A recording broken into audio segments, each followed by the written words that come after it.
the ratio for minting is, instead of you kind of just hoping that you get a good amount of tokens. But yeah. Yeah, that's cool. I mean, the creativity in the ecosystem is really it's really fascinating to me, especially with like what Dude in Utah did yesterday. You know, they're coming out with something. You know, so it's like you have some of these. I don't want to call them. Well, I guess you call them veterans, the guys that have been around a while. You know, they've been riding the wave for some time now, and they're like, you know what, this is not going anywhere. It's time to, you know, you're seeing these more seasoned veterans stepping up and putting builds together. That just shows the strength and the confidence of what we have here. I mean, that's just phenomenal. I love it.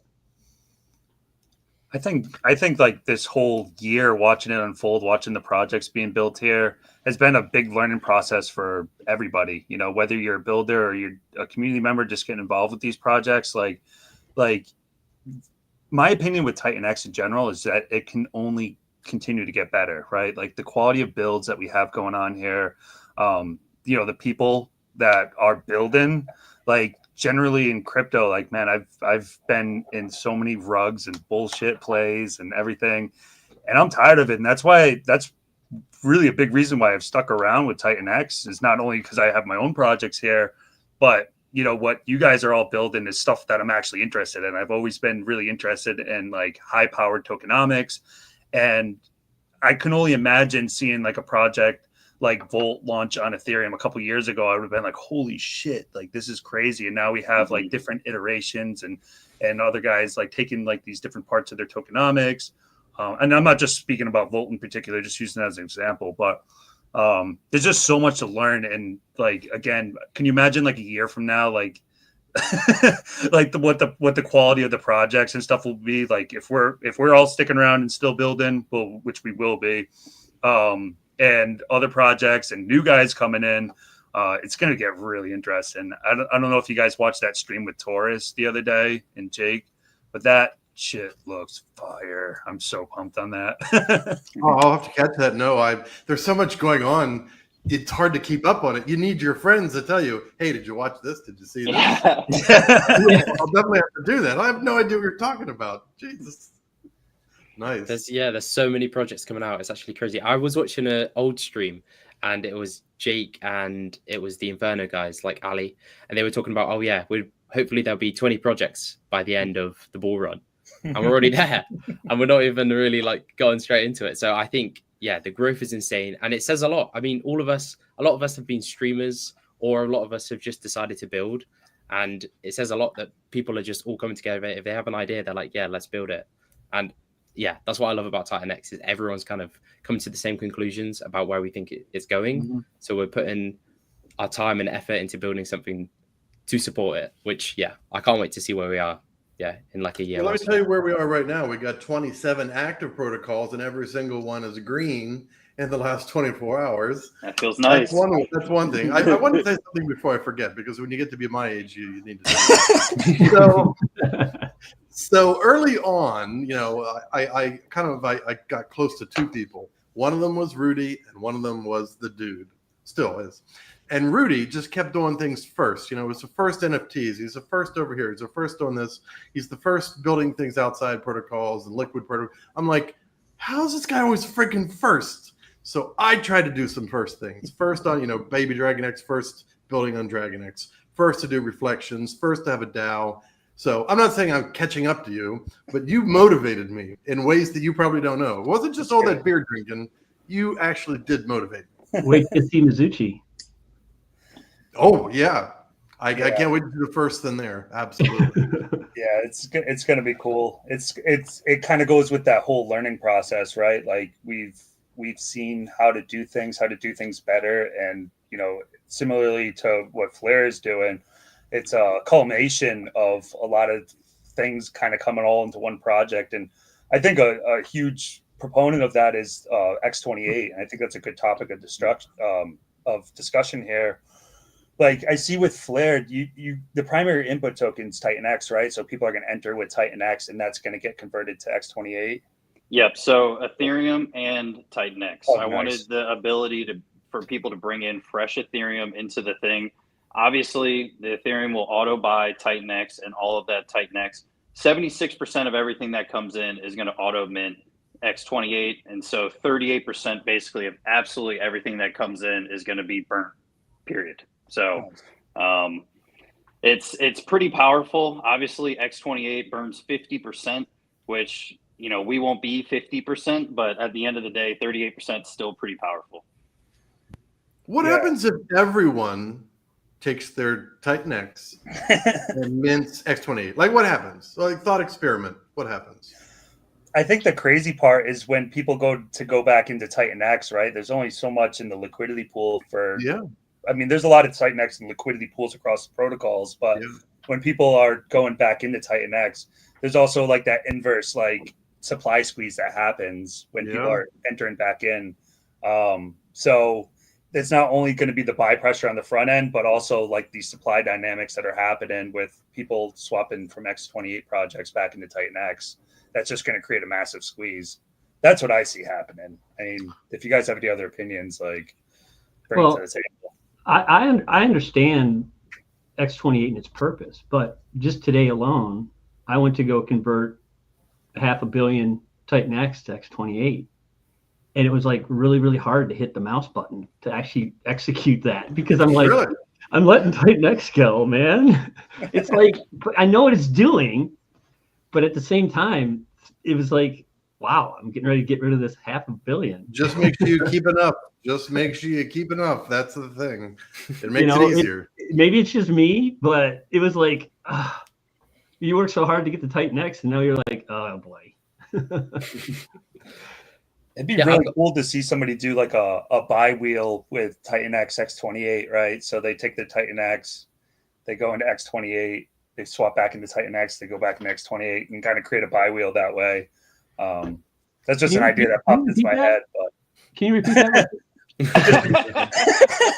You guys, an X28 buy wheel would be sick. Maybe I'll just do that. Like, I'll just pull like 20,000 out of somewhere and just build it. Just do it. Forget it. Yeah. No going to Mike Dean. Mike Dean, is this okay? No, getting on TitanX Hub. Huh. Well, you could always have it like right. TitanX mints X28. X28 buys your protocol. I don't know. The buy wheels are very complicated because of how. They don't. I don't think that if they're done right, they're complicated. Yeah, I think you can just slap one together. I don't know. The way I see X28 is thank you. The way I see X28 is kind of like, because to get your head around it, it doesn't process for me that it's just one-to-one. But the way I view it is TitanX is just moving its inflation over to X28. And the reason it works is because there's a need for the X28. Yeah. So what you said, James, if everyone did it at once, I think that's when it could get dangerous because the X28 supply would be huge compared to the TitanX supply and it could decouple. But as long as there's need and there's projects building like Flare, like Shogun, they're always going to be eating up the X28. So there's always going to be that dynamic happening. But I think if everyone did it at once, it would be pretty bad. So if like 80 or 90% did it, it wouldn't be sell pressure. It would just be moving. That's why, I mean, if only you could have like some, if only I had some nice spreadsheet or computer where I could put the stuff in, turn these dials and see what really happened. Yeah. I'm not saying we should do it. I'm absolutely not saying we should do it. I'm just saying thought experiments. In ecosystems this sophisticated and complex, it's very hard to tell what can happen. It's very, very difficult to tell. Like small butterfly effects like this, the butterfly effect is very prominent in an ecosystem like this. I think the beauty of X28 comes in with when we end up going multi-chain with it. And what kind of to Callan's point with the supply is that the supply is going to end up getting shot into multiple different directions, right? And then you're going to have X28 on Pulse Chain, you're going to have it on Base, you're going to have it on Binance Smart Chain, etc. And what that does is that it's going to not only take and kind of soft lock the X28 supply in different chains, but it's also going to offer different avenues of egress for people so that they can exit the system. Maybe they take their X28 and they go to Binance Smart Chain and they exit that way, and it's not affecting the TitanX ETH pool, right? Like we've had so much like bullshit FUD with the TitanX ETH pool. If you go look at like, you know, what like the actual liquidity is there, it's more than sufficient, right? Because everything's in terms of TitanX. Now we have X28, and that's going to just offer again like another path of egress for tokens and value to escape, go onto other chains, and people can exit that way. So I think that's going to be a really big proponent once that happens. Yeah. And it's like all the TitanX projects that are built now and in the future, they're the ones that benefit the most because the TitanX is just completely leaving the system. Like that's gone forever. You can't switch X28 back into TitanX, which I think is insane. And when it goes omni-chain, it's like every single X28 is going to be from TitanX. Yeah. So I think all the projects on TitanX are going to benefit massively, even if there's someone on base that doesn't even know about it. They're going to be using it, and then that's going to be benefiting all of kind of the hub of the TitanX ecosystem that's here already. So the question is, who's going to have the big balls to go launch a project on a different chain using X28? Yeah. I think that's an... Yeah, I'm hoping I'm one of them. You know, yeah. I think it's going to be cool to see. You know, I'm not saying I'm going to be for sure one of them, but I think it's needed to get people eyes on it to then say, oh, what's the original stuff going on? What is like, where did this come from? Like, what is this? You know, and then they follow the rabbit hole back to Ethereum. So I don't know. I'd want to, but at the same time, it's like I want to keep building 4 flares. So it's like that's the thing. Once you start building, like it's just a snowball, and just like you want to keep doing stuff. And like this project idea with Ted approached me about doing a project, and I was like, I sat down and wrote the white paper. I was like, all right, fuck, we have to do this now. Yeah. You actually said to me, I'm not doing any projects. You actually said that to me. I'm like, yeah, you me out, man. Me out.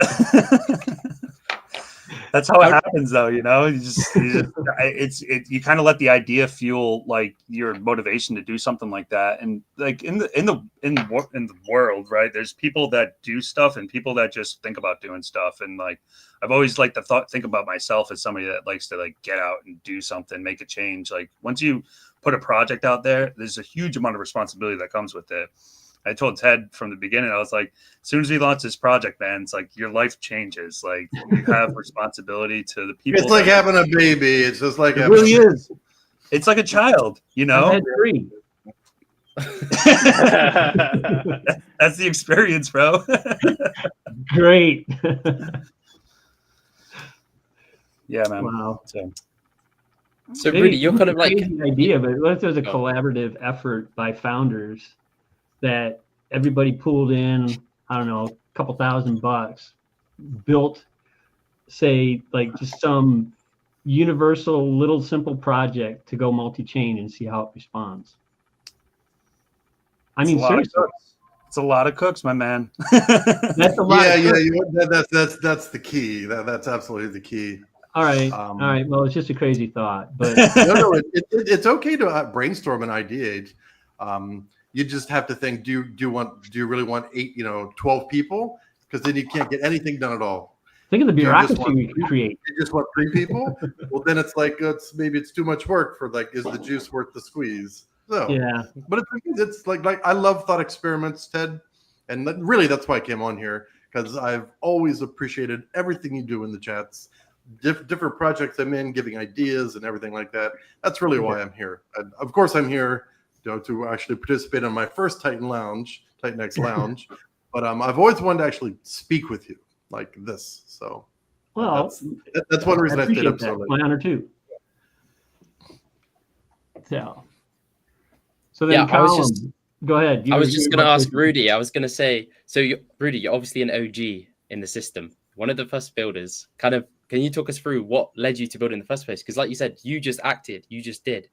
I don't know about you guys. Sorry. Yeah, I've been in the background watching, and like it does take takes a lot of balls to step in and actually do it and actually build. So, what kind of led you to just take that first step and be one of the first builders? That's a great question. So, I got involved with TitanX on day one.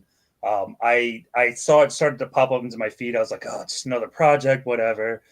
And then it launched, and I was like, shit, okay, I market bought.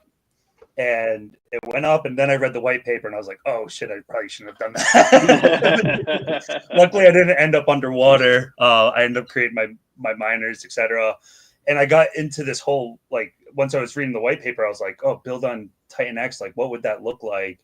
And at that time the ideas were so primitive, like there wasn't many people talking about building on TitanX until almost January at that point. And I woke up one day and I was like, shit, I need to do this. Like, I don't see many other people building. Eric was just starting. I think the Blaze team was just kind of starting with some ideas. I was like, I gotta like bring NFTs to TitanX. I've always liked NFTs and stuff, and I had come up with like a really cool, innovative way to do it, and that's really what started it. I set up the NFT mint. It went really well. I mean, at that time, like, I think we did like 120 or 140 billion. We burnt almost 37% of the TitanX that came in. And at that time, that was 1% of the supply. There was only like, I think like maybe 3 or 4 trillion supply when we launched, which is like crazy. So it wasn't a lot into like today's terms, but at that time it was new, and people were excited just to be able to use their TitanX for stuff. So then the marketplace came, and then TitanX launched. That was like, honestly, like a happy accident. Like, it was like me and my buddy were just joking around. 7 beers into it. Well, I think I'm just gonna do this thing. It literally started so I got a great idea. It was just the meme. It was just like the baby Jake's face. I slapped a cigarette in his mouth. I was like, damn, this is it. Like, we gotta make this meme coin. So like at that time, it was only TitanX was the only other actual coin, and then TitanX launched, and it freaking went crazy the first day. And obviously when TitanX came down, it lulled out. But I always knew that TitanX was going to be kind of like a forever thing. Like I've been calling it the unofficial official meme coin, and just like, it's very pure. There's no taxes, there's no nothing. It's just a locked liquidity pool. Since then, I put together the NFT collection for it. That's like basically a way to help lock supply up, and obviously market the project and TitanX in general. So yeah, it was just, again, it was one of those things that I was like, shit, I have to do this. Like, and I was scared shitless to get a project out there in the beginning too. I mean, it was my first project. So since then I've launched some other projects. I've launched some projects on other chains, and I've learned a lot. And it's you had an advisor, you had an advisor, like a really solid advisor back then, didn't you? I seem to remember a story. Mr. James, you were there. You were there for all. I was there from the beginning, and that's why I said, hey, could we, based on, I think I minted like 65 of those great dragons. I missed getting the white dragon by like 3. Like, I missed getting an egg by 1, and I missed getting that white dragon by 3, because I had minted like groups of 10 at a time. Anyways, that was the old days. The old days. It was almost a year ago. The old days. But yeah, it's crazy. A really good point. Yeah, it's right. A really good point that the supply was so low, and 140 billion back then was a lot, because Baby Dragon X, we did 135 billion, and that was end of February. It was quite a lot for like a brand new meme coin with somebody who knew nothing.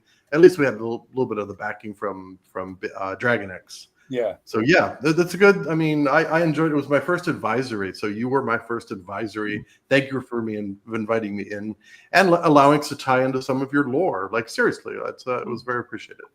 Absolutely. Thank you as well, man. I think Baby Dragon X. Oh, what's up, Dave?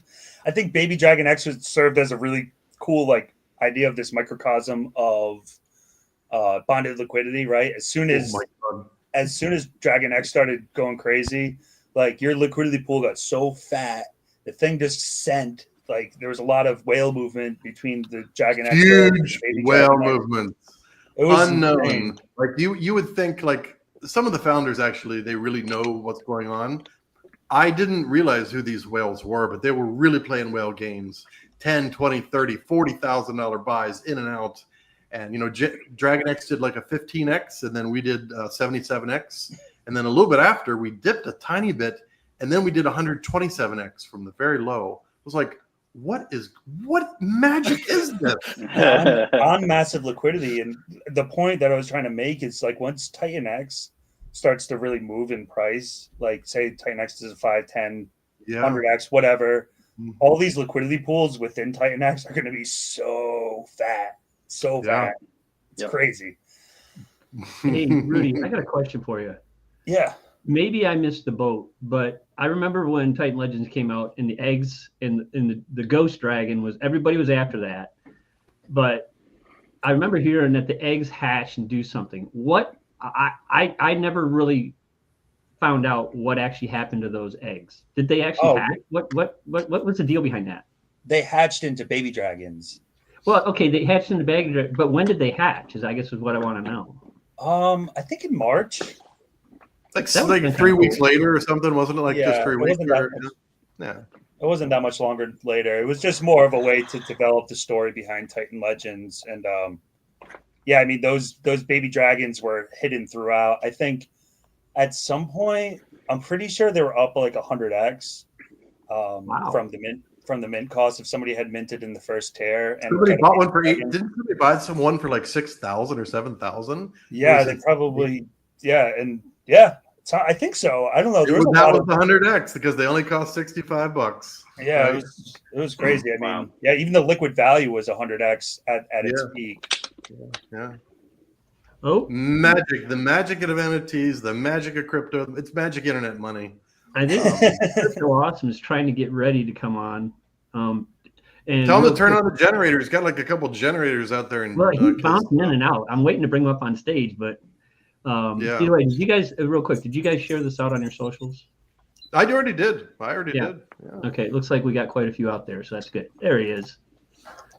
What up? Dave, What up, Dave? welcome Who is it? around again. Yo, was a Dave. generator. So I already told him the story, Dave. I told him you had to go out and restart the generator. I know, Am I right? heard that. I just got back. I'm like, yep, you're right. Welcome to the lounge, Love Dave. it. What's up, everybody? All good. Is it your first time in the lounge? It's my first time. Second time.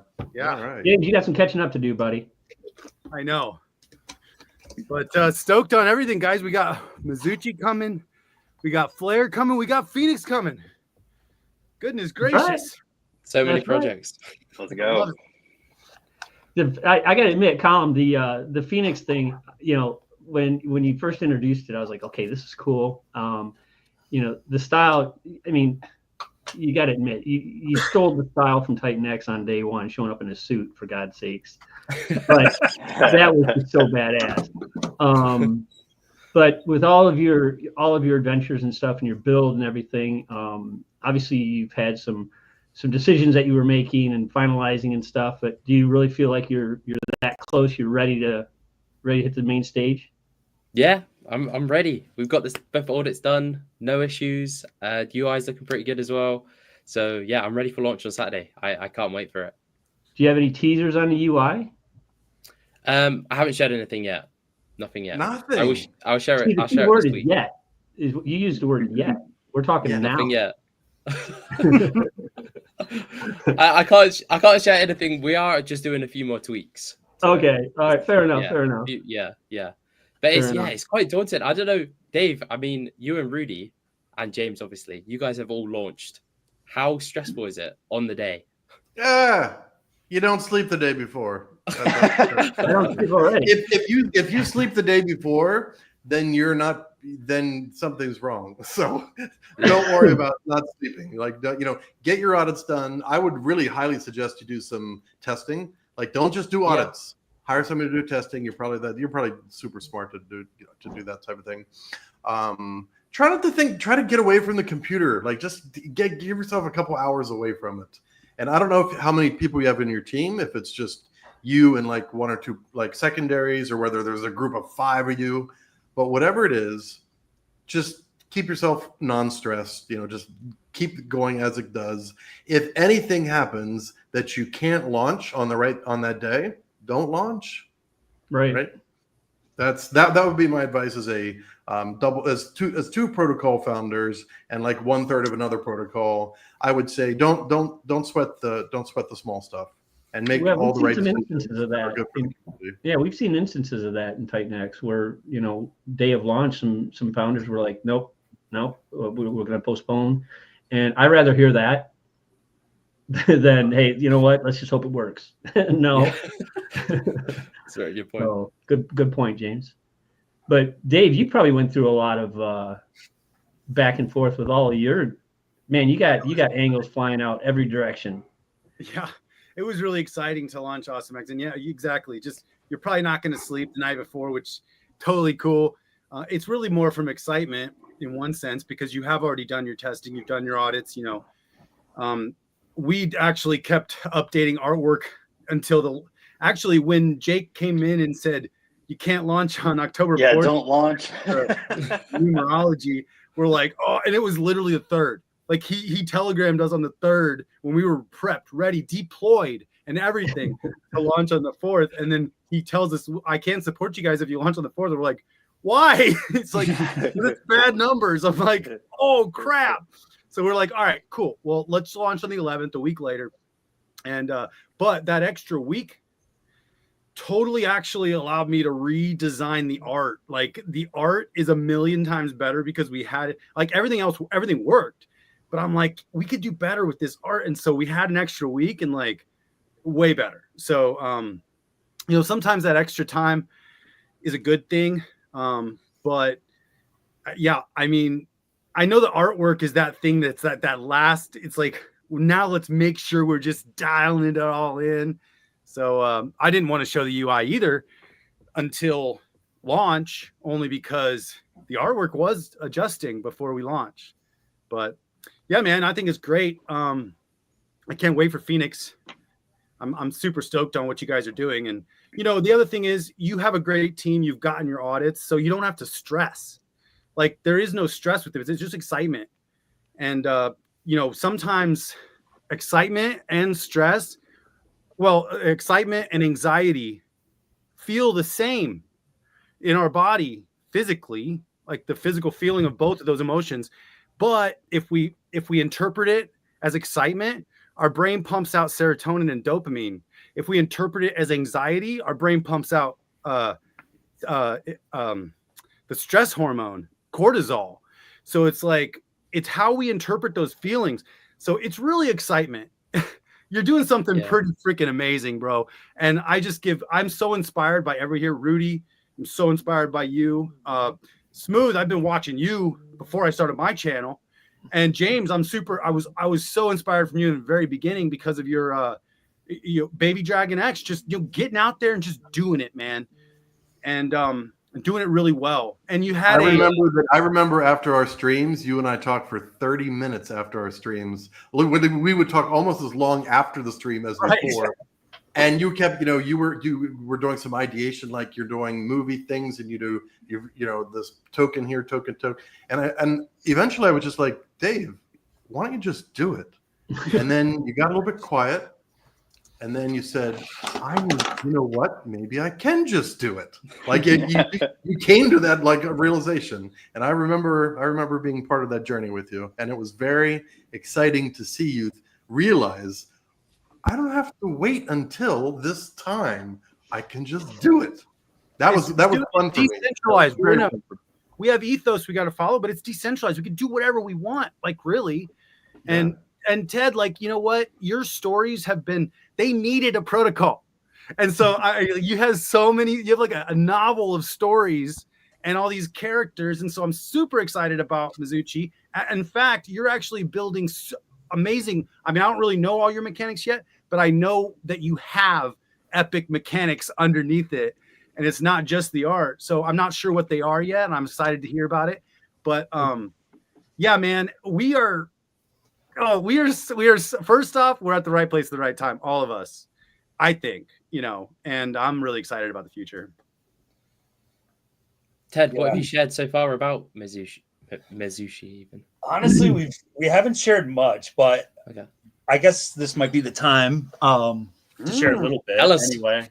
Ooh. It's so it's an evolution on the hybrid NFT concept. So I've always really liked the hybrid NFT concept in the sense that you're able to lock up a lot of supply, right? Or at least soft lock a lot of supply in these NFTs. So how Mizuchi will work is that it's an 8-day minting cycle where users will go and mint an NFT, and at the same time, it goes and mints tokens to a vault, right? So they're going to hold the NFT that have a certain amount of tokens backed by Mizuchi tokens, and they'll be able to swap back and forth with that vault.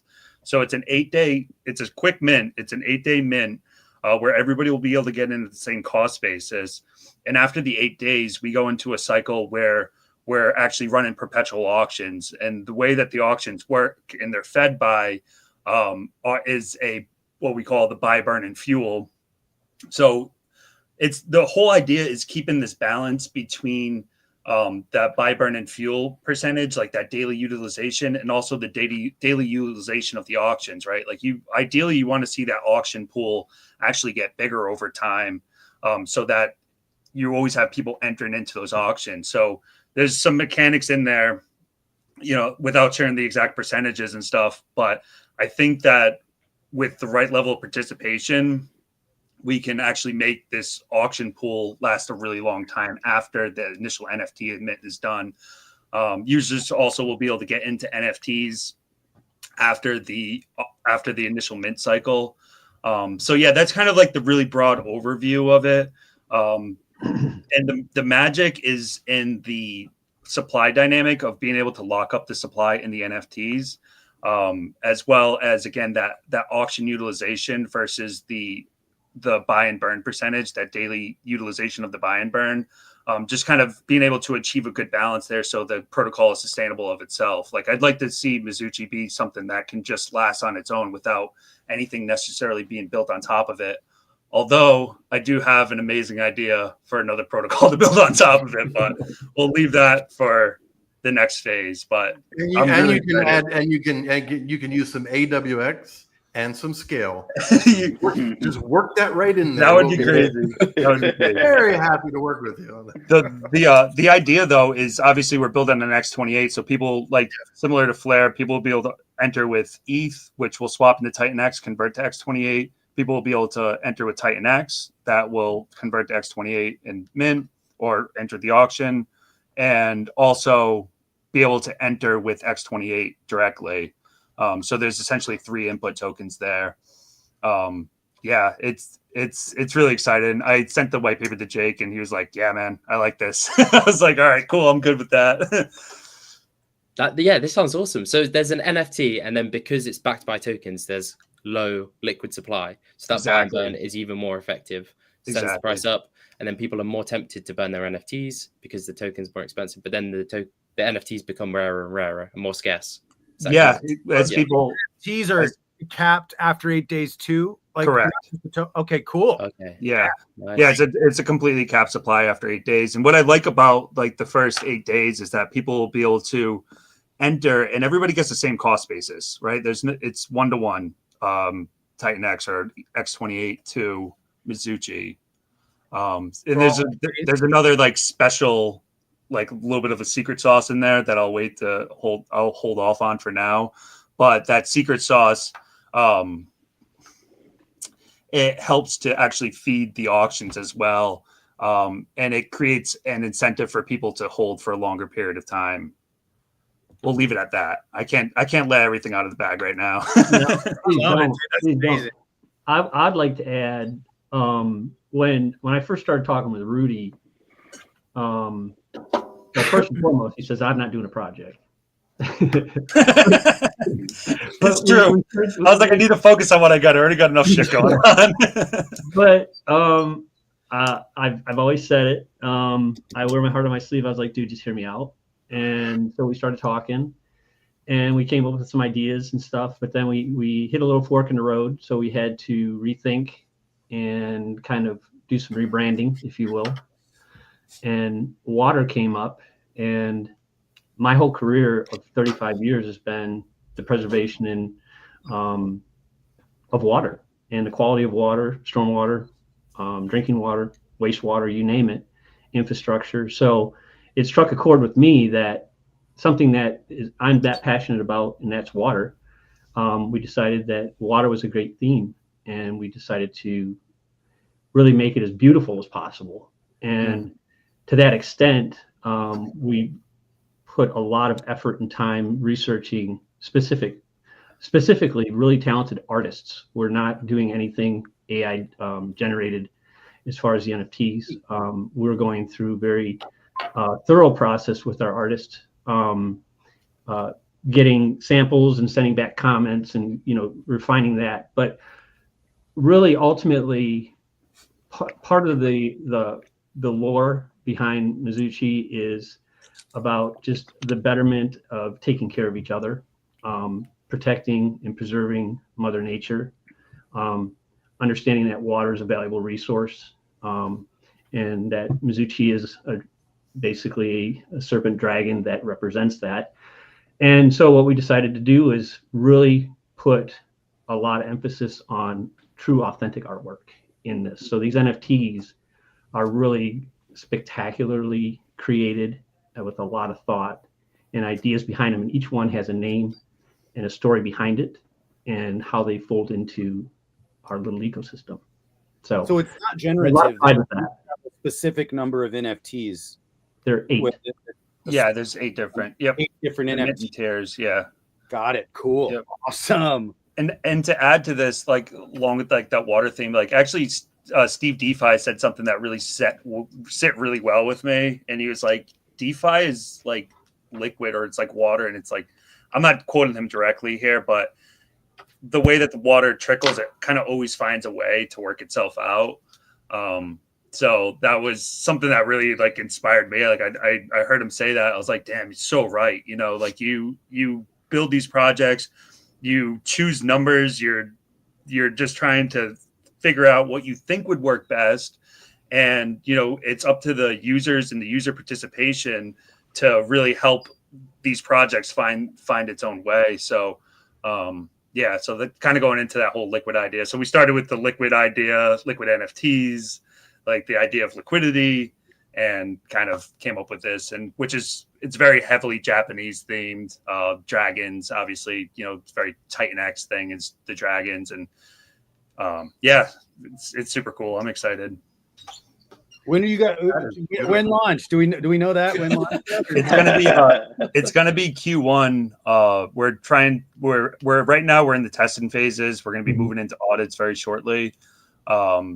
We've been doing a lot of like UI design lately. The UI is beautiful. It's not what anybody would expect it to be. Nobody's gonna expect it. It's very cool, interactive. I'm a big sucker for like artwork and like really creative things. I thought Lotus did a really good job with that. So I got really inspired by that as well.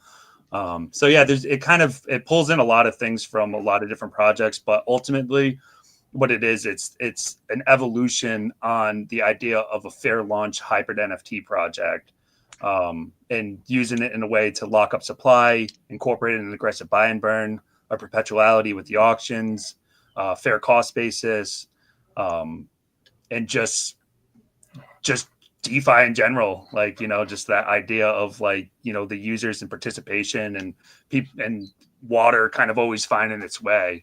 The users are like the universal solvent. Water will always find its way. Yep. Rudy, would it be too much to? No, maybe we shouldn't mention that. No, Tell us. No, James. I can't believe it. It might have been just a little sample of the secret sauce, and I don't want to go that far. So all right, that's not You're that. telling Callum to show his UI. It's like, all right. We all have our secrets, like project number 3. Like, I keep saying this. Project number 3 with Baby Dragon X is a collaboration with another partner, and neither them or I want to say anything other than that. Like, I don't know why, we just don't want to. We're all like that. We're all like that. What I can say with Mizuchi is that the timing's really interesting with Shogun. Kind of like I'm watching, just in pure like watching the markets and watching the charts and stuff. Like it's feeling like a really good time to launch early January. January 6th, maybe what's that inauguration day for the Yanks? I call it the Yanks, even though I'm American. But yeah, and there's so many other cool projects launching with X28 that man, I'm ridiculously excited for everything coming up. I try to get involved with every protocol, just because you never know. you know, even if it's just a little bit. There's other protocols that I go heavy into. There's protocols that, you know, I'll just grab a little bit and see what happens. But yeah, we got some exciting times coming up, boys. Yeah, when the white paper, I think we can all agree on that. Yeah, when the white paper is released, I highly recommend you read it more than once, because some of the mechanics that were built into it are to your best interests when it comes to trying to deter bots and so on and so forth. So we put a lot of effort and thought in how we can make it difficult for bots to interfere. That's just a little heads up I wanted to throw out there. Nice. So it's in the white paper, and please make sure you read it. Yeah. Sweet. I've got a question then. So Rudy, you kind of talked about the long-term aspects and that you wanted the auctions to really last. Yes. Can you give us what's the long-term vision for Mizushi? So the idea is, if you're always able to fill those auctions, you're always able to fill the auction pool, and you're always able to burn the token. And if you figure out a good ratio between the auction utilization on a daily basis and the amount that's being sent to the auction / you know, how that buy and burn is operating. I mean, obviously it's all theoretical. Like it all depends on user participation at the end of the day, right? But theoretically, these auctions should fill each day. And if there's less going out than that's coming in, theoretically, the auction pools should be able to grow over time.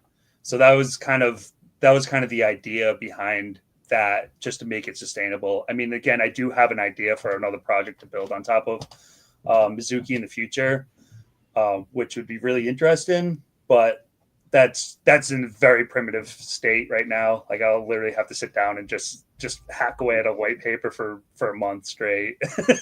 Yeah, you guys know how it is. It's just always be a tweaking. month. I know you're ready. It won't take you a month. You'll have most of it done in 3 days, and then it'll be a couple weeks of refining. That's how. I'm sure Ted can attest to this. I'm always sending him stuff. I'm like, oh yeah, I just got ahead and did this. Like it's done. Yeah, actually, you know, I will say that collectively teaming up with Rudy, it was kind of interesting because he's doing things and I'm doing things, and next thing you know, he's thanking me and I'm thanking him, and it's like, wait, I was going to do that. No, but thanks anyways for doing it. And it was like, so the partnership was really, really fluid. And very open, and that made it really easy. And he's not kidding. He sends me a lot of shit, and he sent me his teaser on the next thought, and I've already started incorporating some ideas into it. Hope you don't mind. That's good. I can share with you later. It's good that your first partnership is going so well. I mean, my first partnership with the Element 280 team was unbelievable. I knew it would be, because the dude and I literally almost finished each other's sentences in some ways. So it's a really good story to hear that Ted, you and Rudy.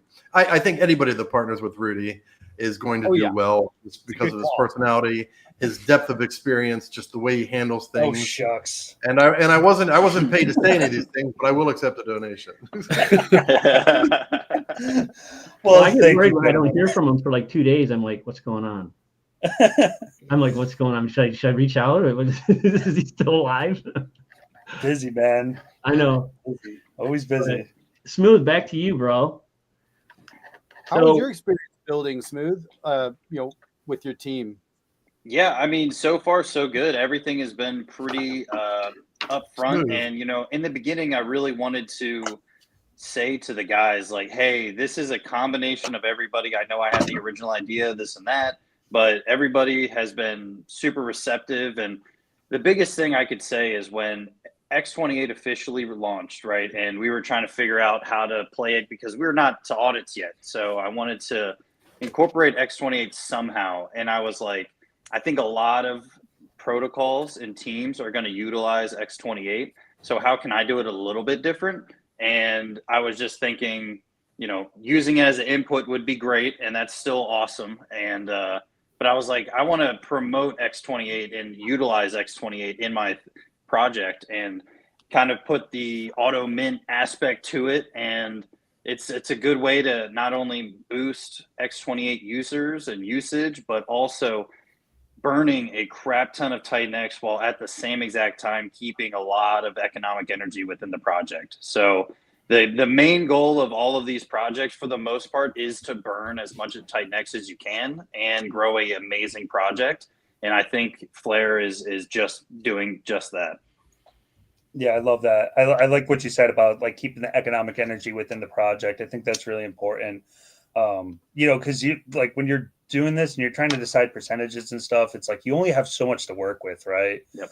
And if you try to do everything, we're going to do staking, we're going to do this, we're going to do that.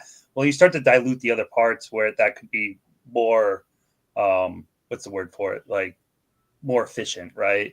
A crap show. Yeah. Yeah, I like what you guys got going on. Like you could tell it's going to be a powerhouse. You could tell also, like I read through this, I was like, this is going to take in a lot of TitanX. Yeah, and I'm hoping it takes even more Ethereum, in my opinion. Yeah, dude, truly, absolutely. I wanted to, right when Element 280 came out, and I was like, oh, they're doing ETH and TitanX. I was like, Huge. that's huge. That is absolutely going to be the standard. And then now X28 is coming out. Now it's like either use X28 or TitanX, and in Mizuchi standards, all three. So I think that's really huge. Every project should, for the most part, at least think about using Ethereum. And, I think with Phoenix especially, right, that's just a big TitanX user, and that's fine too. You know what I mean? So it's like we need all of them. And I think overall, just with Flare, it's like I wanted to give a slow paced but very, very, very aggressive tokenomics at the same exact time. Definitely. That kind of fits. Yeah, I think that's a great point. Like bringing in Ethereum to the system and making it easy for people outside of the ecosystem to participate, because it can get confusing as soon as you get to that second level. Like people are already confused about getting into TitanX and getting into other projects. Well, now you offer something on the front end, they can just deposit ETH, and everything happens on the back end. ETH swaps to TitanX. The TitanX gets into X28. Yeah, it's 100% the way to go. Like we're trying to bring people from outside the ecosystem in, and what better way to do that than use the mothership. Yep. So what do you guys think is the loop? So there's so say, because I'm actually doing multiple inputs also for Draco, but I'm doing this thing called an X28 loop, where I just saw a post. I thought it was fine, but I saw a post from Mike Dean and everybody. A couple people were talking about it, Crypto Connoisseur, about ETH, TitanX, X28, back to TitanX to mint in these protocols. And when I put those loops together, and I'm thinking to myself, like, it feels like a fine loop, but Mike Dean said, no, X28 is a build on TitanX protocol anyway, so you shouldn't go back into TitanX from it. But I'm like, it doesn't seem, because it's a one-to-one back and forth, that it feels like that, going that way first, we burn 50% of it, then go back into TitanX and then mint through these TitanX protocols. Feels like a positive thing. What do you guys think about that? Jake was talking about doing arbitrage move. Well, we were just actually kind of talking about like theoretically like a X28 buy wheel before you got on the call, but the problem is with going back in from X28 to TitanX is that you're selling X28 for TitanX, so you're going to push the price of X28 down, right? Granted, there's a lot of, but it's one-to-one. Isn't that the whole point of X28? So the price doesn't stay one-to-one. That's the thing. Yeah, it's basically X28. That's for the They're very close. They do stay very close. They do stay very close. If we're selling, if it sells down a little bit though, that's what the whole point of X28 is that it levels back out, right? I mean, it does. I mean, it does, because it's essentially a mint and then a buy and burn mechanism that keeps that price level, right? So there's so much TitanX in the X28 buy and burn that can help to level out the price. But if you're talking about taking all of the protocol input and then doing this whole cycle, what it would essentially do is sell down X28 price and force the buy and burn to have to be heavier to bring it back up to peg. Does that make sense?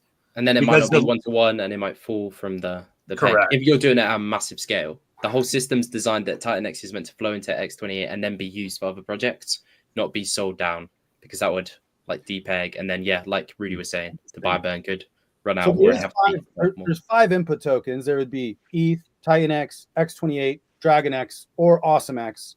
And all of those inputs have a different pathway to get in.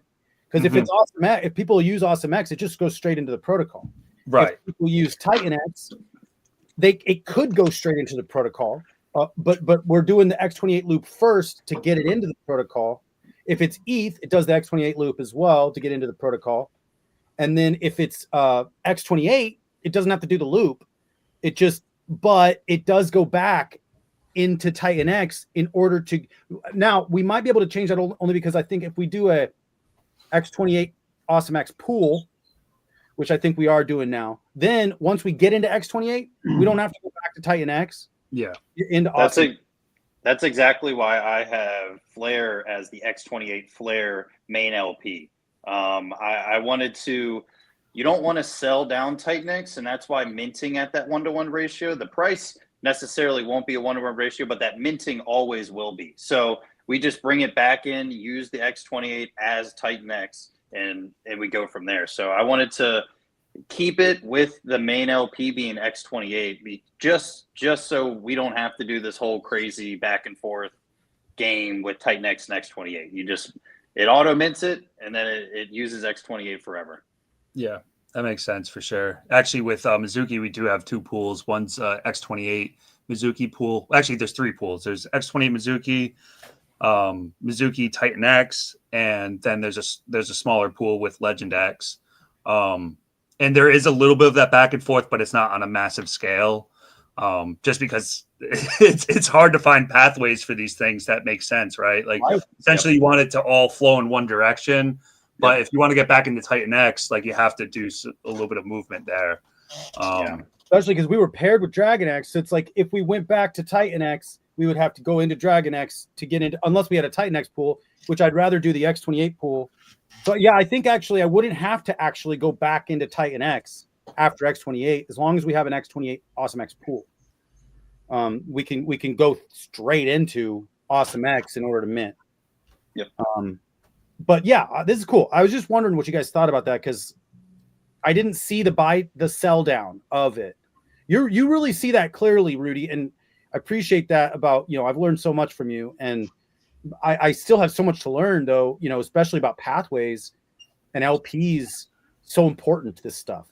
Yeah, it really is. I mean, what TitanX has kind of become, and the way that it's set up is that it's very vertical, right? Like there's TitanX, and then there's things built on top of TitanX, then things built on top of that. Now, what X28 is doing is it's just offering a horizontal route. So now things get shot over into X28. Once we go omni-chain, then it gets shot out even further. It's gonna be really interesting to see how this all plays out. But yeah, like I said, like understanding how like these liquidity cascades work is really important. Yeah, it's really important, and where you are in the chain. Yeah, exactly. Yeah. Callum, what how many inputs are you taking? Just TitanX. Just TitanX. Oh, cool. Yeah. Okay, Going against the grain as the youth will do. Yeah. It's not even old school. It's like just like a couple weeks ago, Yeah. It's very similar to the DragonX mint. Like just a decreasing ratio over 28 days. You just come in with TitanX, and just to keep it simple. Otherwise, all these different avenues you have to go down that you guys are explaining, you have to think about. So just want to keep it simple. 28 days. Or do you keep minting after 28 days? 28 days, and then it's capped and deflationary. And there's 4 buy-man streams, all making it hyper deflationary. Nice. Hopefully. Hyper deflationary early on. Okay. Yeah. Nice. All right. Sweet. TitanX makes keeping it simple, man. Love it. It's crazy. Like we really haven't seen the effects of hyper deflation on top of hyper deflation yet. Not Quite yet. Right. Yeah. Like we've had glimpses with certain projects, etc. But in terms of like all of these projects that are being built on top of TitanX are all deflationary in some manner. And once TitanX goes into its full deflationary mode, which it really is at this point, I mean, if you look at the numbers, like if we're chopping, right, like 0.5% a day or 1% a day, holy crazy. shit. It's crazy. Yeah. Yeah, and one thing I will say, just to bring it back to Flare for 2 seconds, the auction and minting are going to have 32% that day bought the next day. So if a mint happens, say $1 million comes in, 320 grand is programmed to buy it the very next day and put it into the auction pool. So with those buys, going to be 180 calls. Every single call will have an 8% tax on it. Not only burning it, but also adding it to the auction pool, as well as buying it off market and putting it into the auction pool. So this thing has programmed buy, sell, added to the auction pool absolutely everywhere. And this is going to be forever of the project. So I'm trying to build one of the most deflationary things I can do. And to the point of TitanX going hyper-deflationary, like this thing hopefully is going to go right in line with that. And I just can't wait to see kind of, how we're all going to have it. Because, Flare is going to have an LP with, I'm either thinking of the most or all deflationary projects or everything. So obviously the main thing is going to be X28, probably the second biggest LP is Inferno, but absolutely everything else is going to be just forever locked, forever reinvesting LPs that are going to be arbitrage bots, and it's going to just be deflationary as hell, in honesty. I can tell you got the right idea, man, with filling those auction pools. It's such a big part of the sustainability, right? Like the last thing you want to do is be, a couple months into this thing and you're like, shit, like the auction pools are running thin. Like, what do we do now? Right. Yep. So I can tell that you put a lot of thought into that. Thank you, man. Yeah. And, it's one of those thought experiments that, we're talking about with, if they're in the auction pool, if the auction pool balance gets so low, you almost allow the price to try to catch up to it, which will allow the auction pool to be profitable again to get into. So it's like it's going to go through waves of being not profitable, like the long-term aspect of it. There's no way it will be not pinched in supply into the pool at some points, but that'll just allow it to breathe and allow it to slowly fill up again, because if less eyes are on it, then the people who are looking at it are going to get better ROIs, in my opinion. Yeah, definitely. Yeah, and we're kind of seeing it with Shogun, because Flare has very similar tokenomics. When it has this LP web, all the bots are just going to be creating loads of volume, and there's that tax. And we've seen with Shogun, that is it the War Chest, I think it's called? Yep. Which is like the auction fuel, is just growing and growing and growing. And yeah, Rudy, like you said, that's just insane, because it's not even like you have to have a buy and burn. It's just guaranteed volume from all these bots, because you have this crazy LP web, which will be really interesting, Smooth, if that's with all just the deflationary stuff. Yeah, and that's what I'm thinking of doing, because like I want it to be a little bit different. And I think if I'm only pegged to like very deflationary things, obviously X28 being, more inflationary, or whatever you want to call it. It's kind of like pseudo both almost, but everything else will be the most deflationary tokens we have. So it's like, it's crazy to see. And some things are, like Awesome X, for instance, it's basically capped right now. And it's basically deflationary right now, whether you can mint it or not. Well, they might start, because the ROI, that's the cool thing about it still being perpetual, is that the ROI will go up once people need it again. And even if they don't use Awesome X as the input for Draco and Drogon, even if they don't use Awesome X and they use the other inputs, it's still, now it buys Awesome X off the market, and it increases the ROI to get people to want to mint on Fridays again. So I still want volume going through Awesome X, because when that happens, it goes to Dragon X Vault, it burns Dragon X, it burns a ton of Awesome X, and so 70% goes to buy and burn pool. So it's like, how do I get people to want to mint again? It's new projects that do it automatically. If people use ETH, it's going to buy it off the market, which is going to pump the price of Awesome X.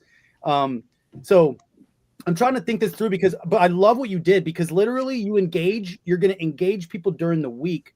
You have the mint cycle on Friday and claim on Saturday, and then you have every day. The cool thing about cap supply auctions too is that you keep getting inputs. The inputs keep coming in, and the supply is capped. Now you're going to have basically a cap supply every week until people mint again. But then after 11 weeks, like it's a totally capped supply. And at that point, you're still getting inputs because of the daily auctions. So that's one of the things I really like about the thing that Steve kind of just innovated with Volt, the perpetual cap supply daily auctions. I'm like, goodness, I know, bro. It's like blowing my mind. And I think it's just such an amazing tokenomic structure that you design with Flare. Like it's unbelievable. I think it's gonna be huge. Yeah, I appreciate that. And I wanted it to be a inflate the supply while the week just crushes it back down so that the ROI for the next Friday coming in is positive and you want to mint Flare. So you're going to have day one minting, day two you can claim and participate in the first daily auction. And then it's basically going to be 6 days of auction, and every Friday there will be no auction. So it'll be only minting through that 11 weeks. So you won't have anything to do besides minting, and hopefully by that time that ROI for minting is going to be, huge, hopefully, depending how it looks. I'm just try to, take Inferno and take, I took a combination of just a smash of absolutely everything. The only thing you don't, it doesn't sound like you're doing reflections. Let's you didn't put that piece in there, right?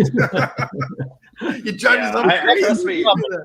You're right. The reflections are coming. I just, it's like, how do we build all that we, it's like actually the reflections are such a good idea too. I'm trying to figure out how to incorporate that because I love for scale. You don't even have to claim it. I just look in my wallet. I'm like, oh wait, I got a little bit more. Holy cow, that's amazing. Magic. Any Baby Dragon X protocols ever? Because when I faded my Baby Dragon X, I was in day one with 3 billion, and then I was like, I get into Helios, okay, whatever. But I missed out on the 120. At one point, a billion was worth $38,000. I think 3 billion. I had like 100K, and I put like $700 in. And I'm like, but nope, it was all dashboard money. Well, it wasn't even there because I got rid of it. So, Smooth, you're like, got to keep those moon bags, man. You can't get out of something all the way. You got to keep the moon bag. And then, exactly. You always have to keep a moon bag. You never exit any positions 100%, no matter what. I mean, even if you leave 1 single percent in there, you just leave it in there forever and always. It's a great rule if you don't do it already.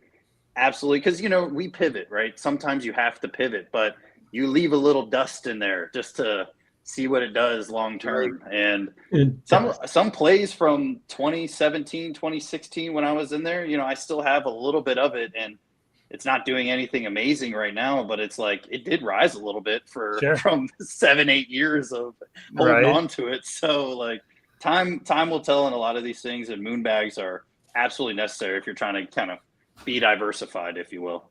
Yeah, I faded all of my XRP so I could build in TitanX, all of it. I funded everything with my XRP, and I invested in TitanX with it. All gone. I missed the 6X run, but that's okay. Actually, in fact, my TitanX bags been compounding.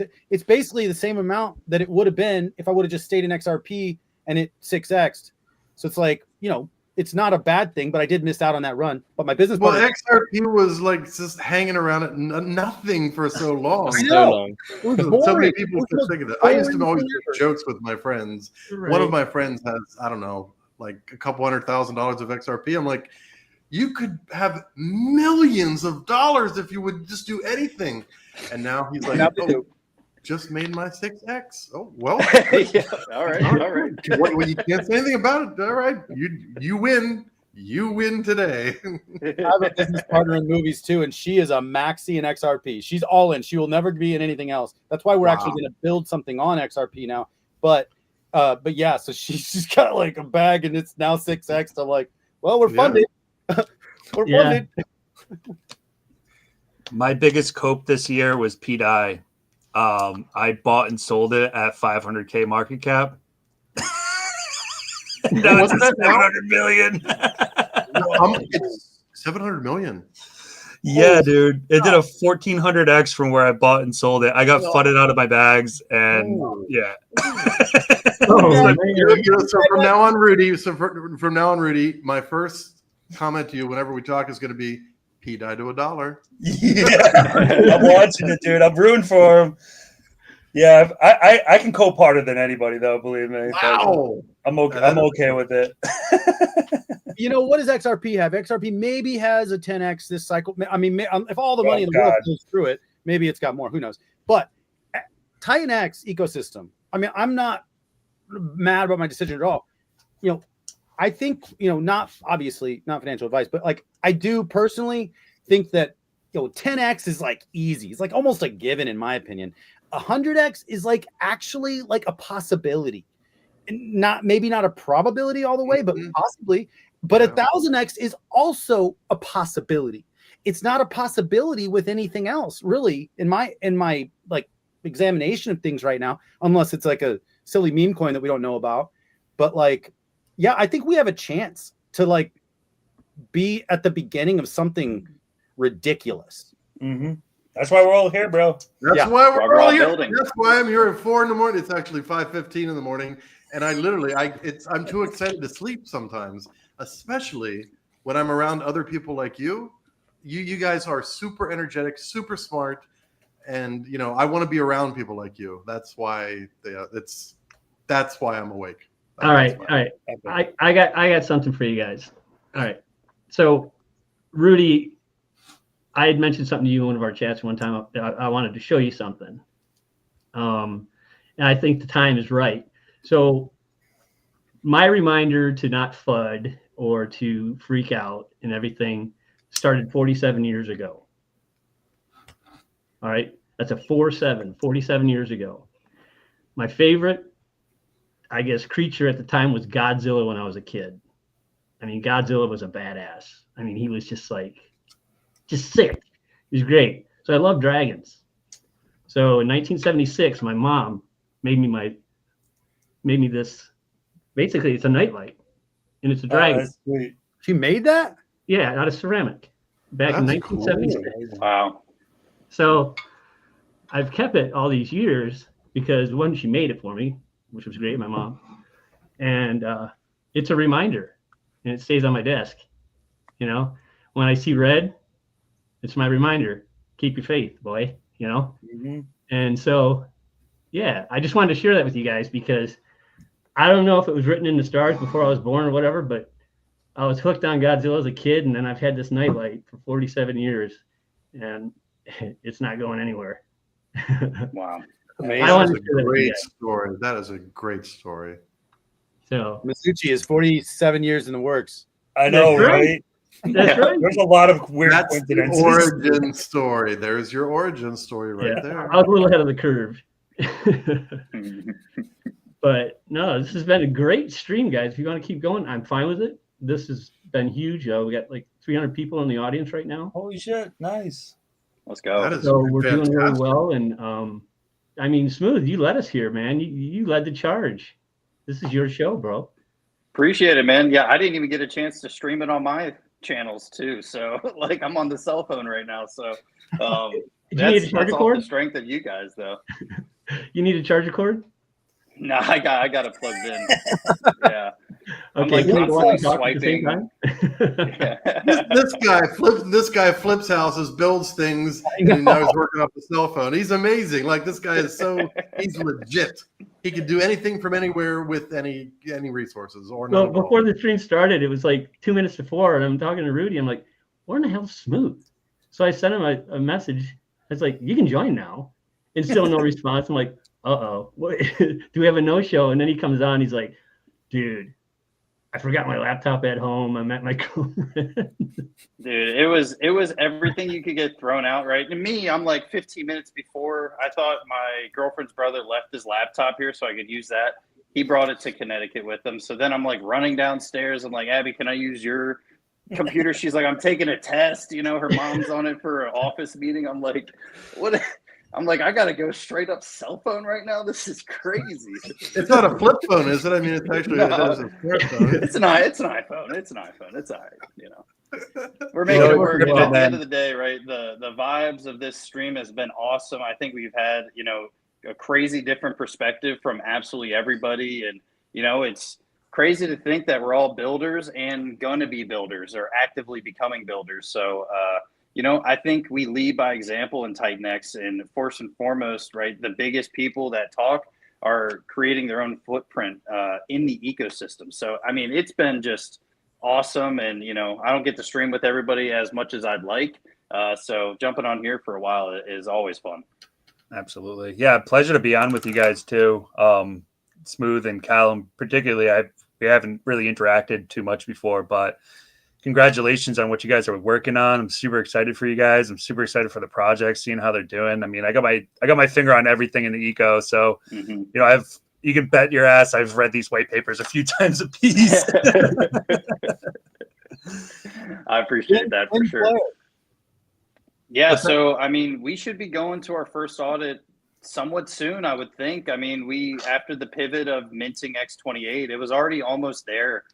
So we just had to add a couple weeks. Unfortunately, I think this was actually the best thing that could have happened to Flare. And, it's obviously you want it out sooner rather than later. Hopefully before 2025, I think that would be awesome.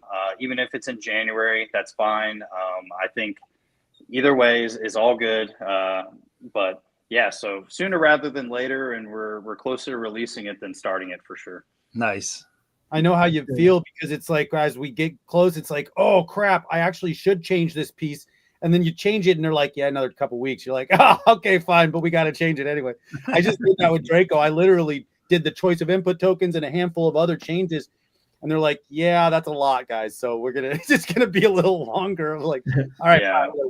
Well, what you learn is if you change one thing, maybe another thing or maybe three other things have to change to make that one thing work. Right. And that's the hardest part. Right. Absolutely. Yeah. And they've already worked on it. They've already been deving it for like, 6 weeks. And you're like, okay, well, we were almost ready. Yeah. Sorry, guys. Yeah, I've been really careful about that with working with my dev, particularly just making sure everything was there and done before we even started to build. Because like you said, you go to just change one little thing, it might seem like a little thing, but when you're building interconnected systems like this, it's never just a little thing. Right. Yeah. So I didn't want to do the change. And, I just was like, how do we make this work? I mean, I nothing wrong with using just TitanX Ethereum and doing what I was going to do originally. Nothing wrong with that. Absolutely. I think it would have done fine. I think it would have done great. But just that aspect of just burning 38% of everything that comes in TitanX wise, and you being able to use ETH, and hopefully TitanX gets so scarce that year 1, year 2, year 3 of Flare, people are only using Ethereum. That's my ultimate goal. I want this thing later on in its life to be like, we can't even get enough TitanX to make this work. Like, we got to use Ethereum, that's what that's the ultimate goal, to bring in as much Ethereum as possible. And I think at the end of the day, TitanX is going to get real scarce real fast. Yes, sir. Yeah, it's a super positive loop. Right. X28 will get scarce too. So it's basically the same thing. So it's like, these inputs that we're using. I mean, DragonX is going to get scarce. All of these tokens are kind of going to get scarce. Yeah. Yep.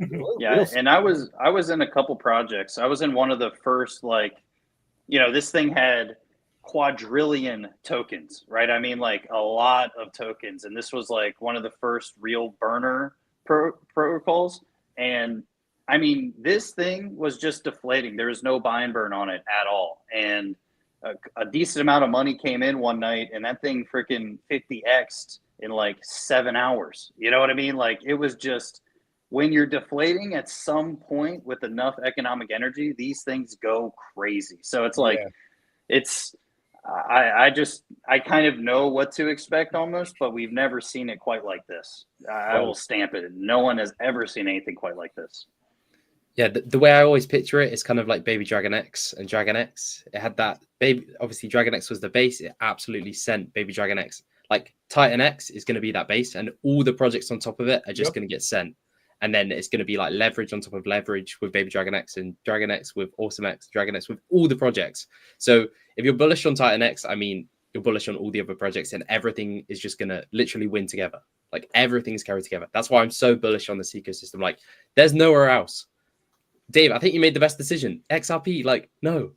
Yeah, like you said, max to 10x. It's like, why? Like, this is never done before in crypto at this scale. Yeah. We're literally first movers. We all have projects because we believe in it so much. It's like, I can't wait to just see what happens.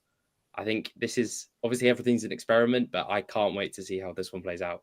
I think it's going to be really, really interesting. How did you hear about TitanX, Callum? Say again? How did you hear about TitanX? Oh, literally, like, it was a tiny little YouTube video, like 30 seconds. This guy's just talking about it. And then I watched the white paper video with Jake, and I was like, yep. How long ago was that? Take all my money. Like day 30, I think, like the second wave of users. Gotcha. I was on day 67 when I read the white paper and was like, oh, crap, what is this? This is what I Yeah. I think a lot of people probably know my story. So I was doing a lot over on Pulse Chain. I wasn't building, but I was participating in a lot of different things on Pulse Chain and actually making money. Like I just got lucky. And I saw the original green poster from TitanX. Remember that thing? All it said was like TitanX, 28% buy and burn. So, and I saw it early and I'm like, what the hell is that? That can't be anything. Like that looks cheap. That looks no way. Forget it. And then I saw Crypto Kindness with Jake on, and that was day 33. I literally got in as soon as I saw Jake on. So, but that was not the first time I saw Jake on Crypto Kindness with Crypto Kindness. But on that day when I saw him on there, I said, I've got to get in. I've got to get in. Like I had $1,000. I got in right away, read the white paper, sold some ordinals, and then I got in a much bigger way, like 8 hours later. So yeah, I was fooled by the. What did they say? Don't judge a book by its cover. I did judge a book by its cover on like the first week. I'm like, there's like no effort. Like, who cares about that thing? Wow, what a mistake. What not a mistake. Everything still worked out. Have another beer, James. Yeah, say it again. Have another beer. What? Have another beer. Yeah, I haven't.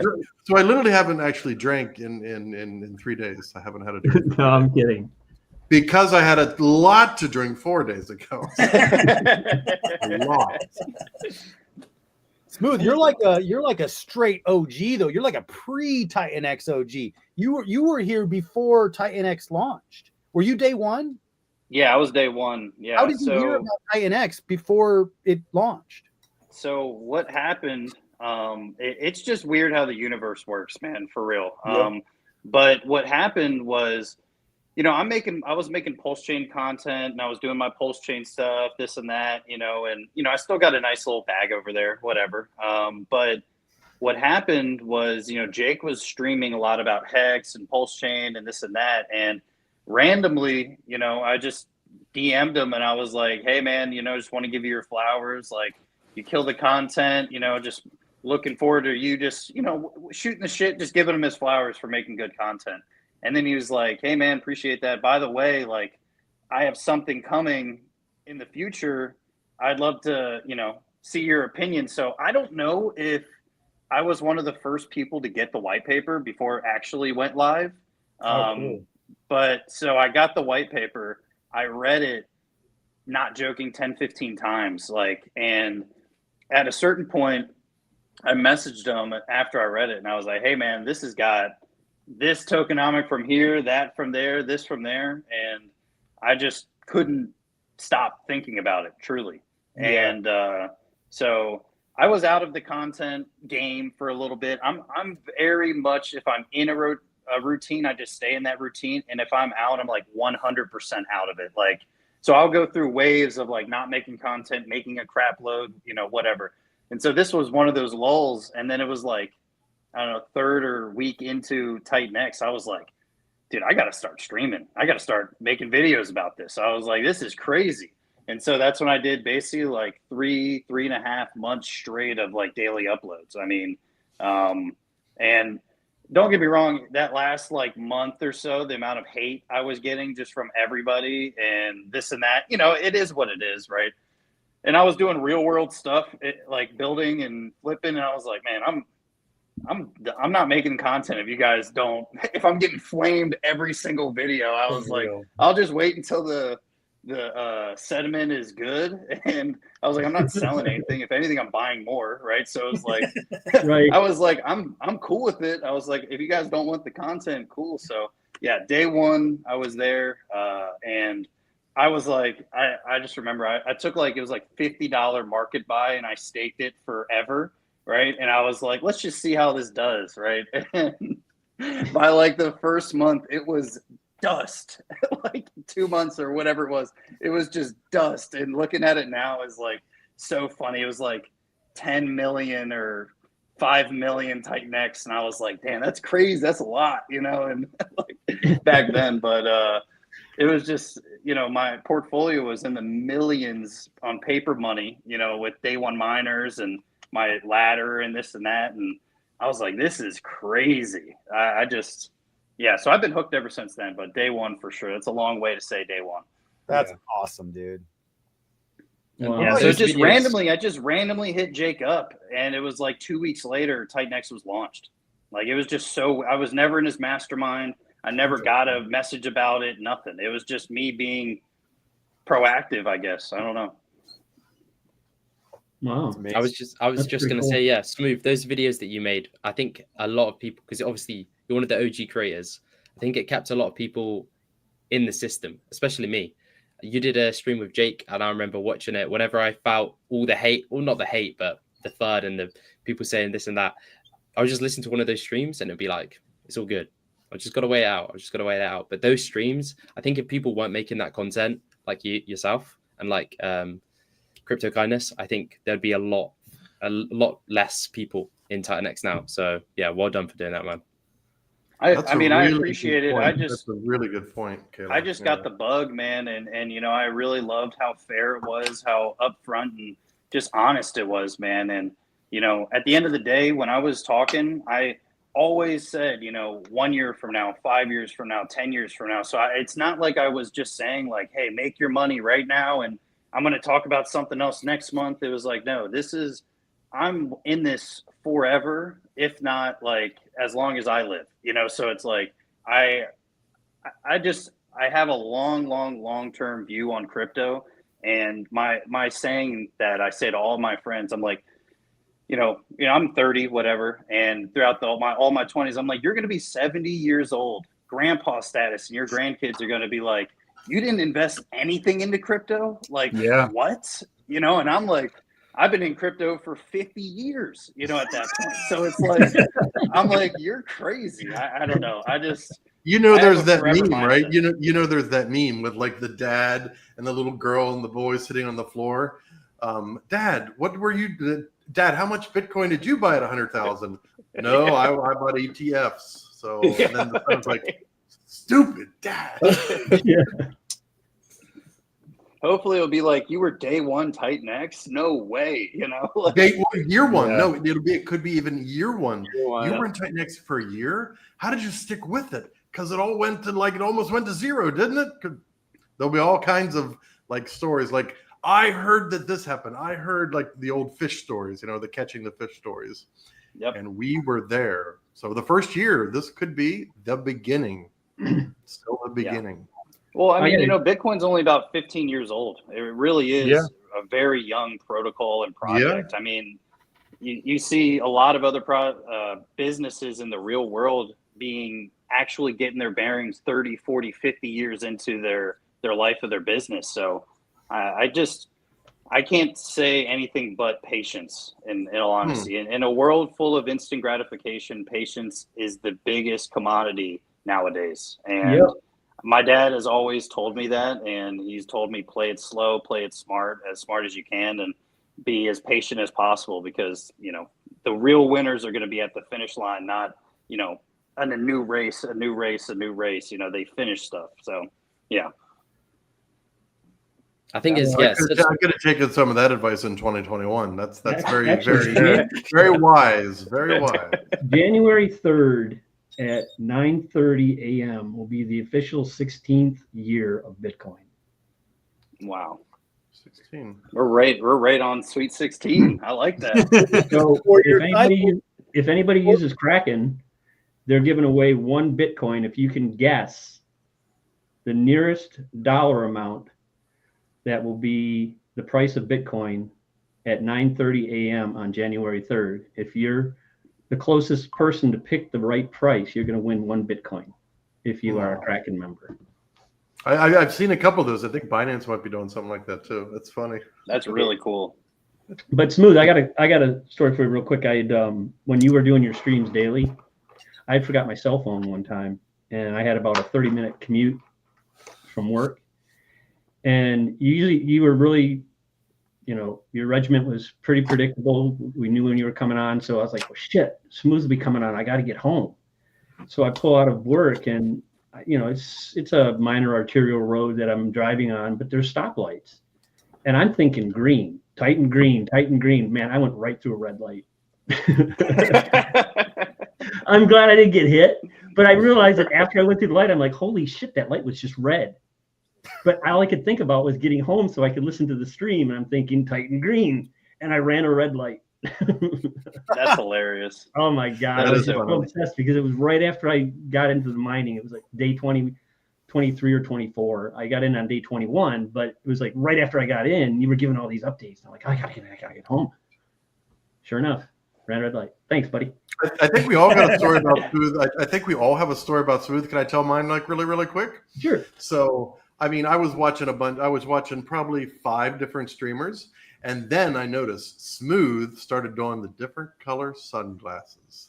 And you remember that? Remember I used to be in there like, what color is it going to be this time? Is it going to be the purple ones? It could be the red ones? It could be the yellow ones? Oh, that's right. What are you doing there? It's so cool. Like, what a character this guy is. That's some good great information, but he's also a character. That's my story about Smooth. Funny thing about those purple sunglasses, those were my mom's back in the 80s. Wow. That I found when we were cleaning out her mom's, my grandma's thing. So I forgot what they're called, but they were like given to everybody at this concert and stuff. And so I took them, I had to wear them. Vintage, bro. That's awesome.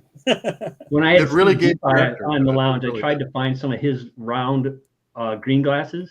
Like I went to the pharmacy looking at the reader glasses because I wanted to get the round green glasses like Steve had, but I couldn't find them. When he came on the lounge, I was going to wear them. That's awesome. So yeah, well, you do this every week, Ted? Is this this is a weekly? I try to, yeah. I really try to. I'm trying to get on a fixed schedule, but I want to do it once a week, typically on Tuesday nights. But the past couple of weeks, I've been preoccupied with, Mizuchi. So, but no, the lounge itself as a whole, from its inception, I have to give a shout out to Mo. He gave me some encouragement and everything to get my AV set up, which was pretty straightforward. But until you go live, you don't know if you're actually live or not. So he helped me through those weeds. And my mission with the lounge was always just a place to come together and not have to be statistically, Einstein. You can come and just shoot the shit and talk about what you want to talk about. Talk about the ups, the downs, whatever. And surprisingly, it's taken off quite well. And I appreciate all the support from all the followers and especially the founders coming on board. It's a good reflection for the ecosystem that there's a safe place you can go and just be you. So yeah, and it's been truly a pleasure having you guys. That's for sure. It's a pleasure being on here. We have such a great community. Yeah. Now that everybody's building, be careful because now you're getting the building bug. It ain't ever going to stop either. So. No, actually, I went into Mizuchi pretty calm and comfortable. Like, okay, yeah, let's just do this. We'll be good.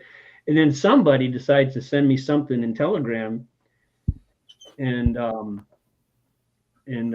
kind of like laid out an idea, something he was thinking about. So, I'm kind of interested in that. So, Rudy, I don't know, man. These things just kind of happen. They do. No, The universe it's a fascinating happens, and process.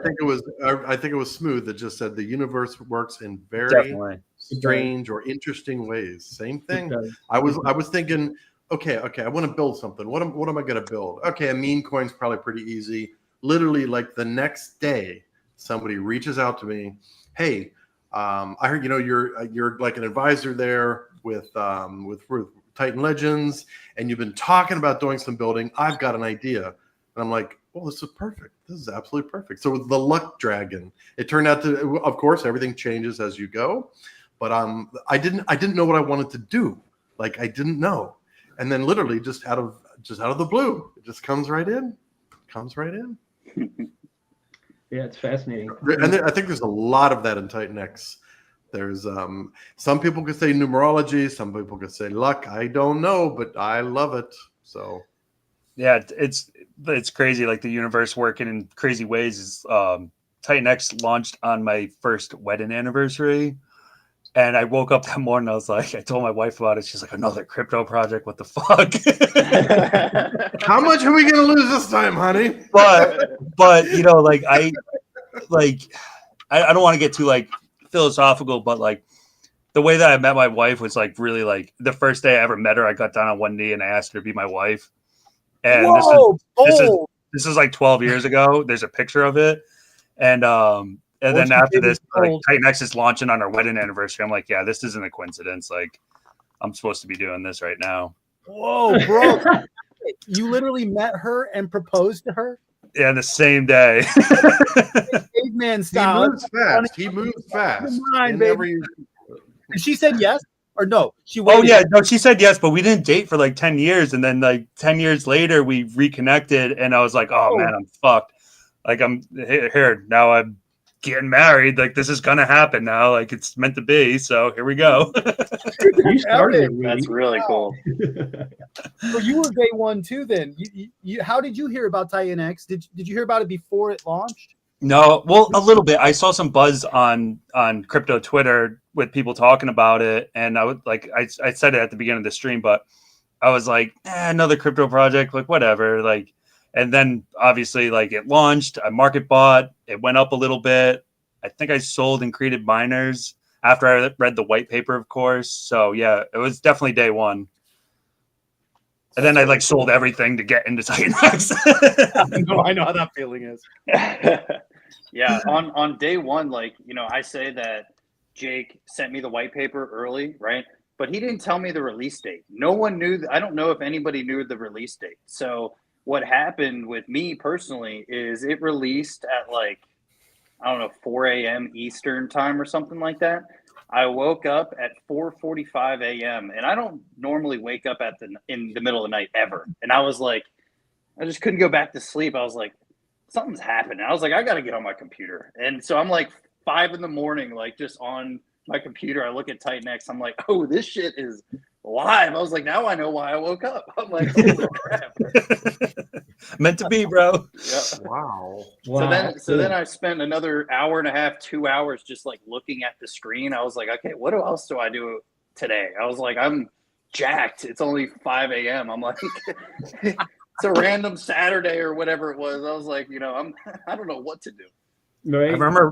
I remember being in the Telegram chat for TitanX on day one, and I was telling people, I was like, listen, this is after I read the white paper, of course. I was like, listen, it's going to take a long time for this to kind of come to fruition. And like, everybody's like, no, it's just going to keep going up. It's going to keep going up. I was like, listen, like, there's a lot of inflation coming out, and people were like, kind of getting upset with me. So I was like, all right, whatever. I backed off. Paid back.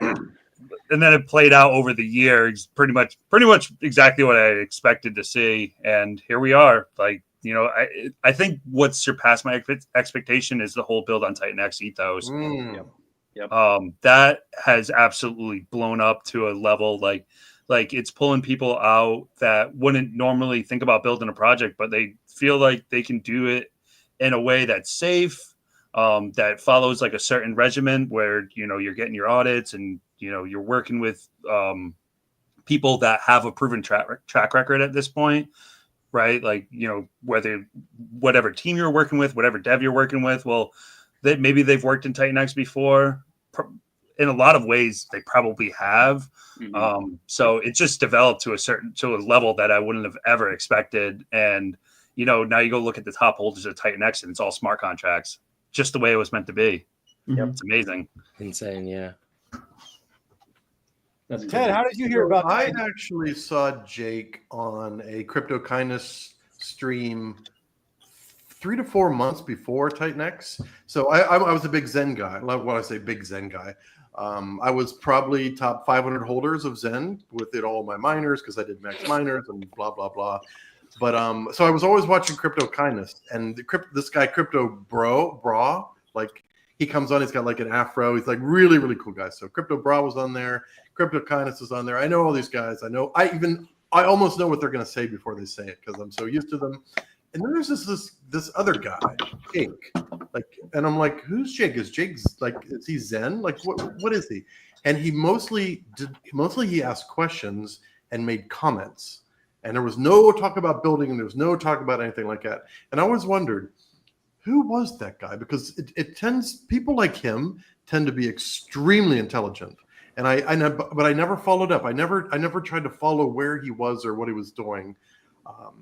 And that was probably a mistake. Not a mistake, but it was something that I normally would do, and I just didn't happen to do it at that point.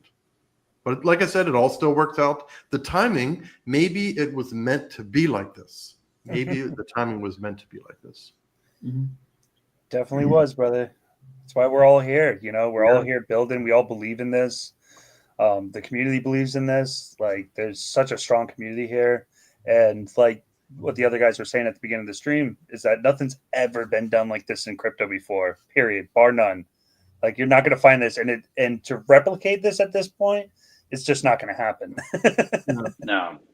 I mean, this was over a year of just grinding to get to this point.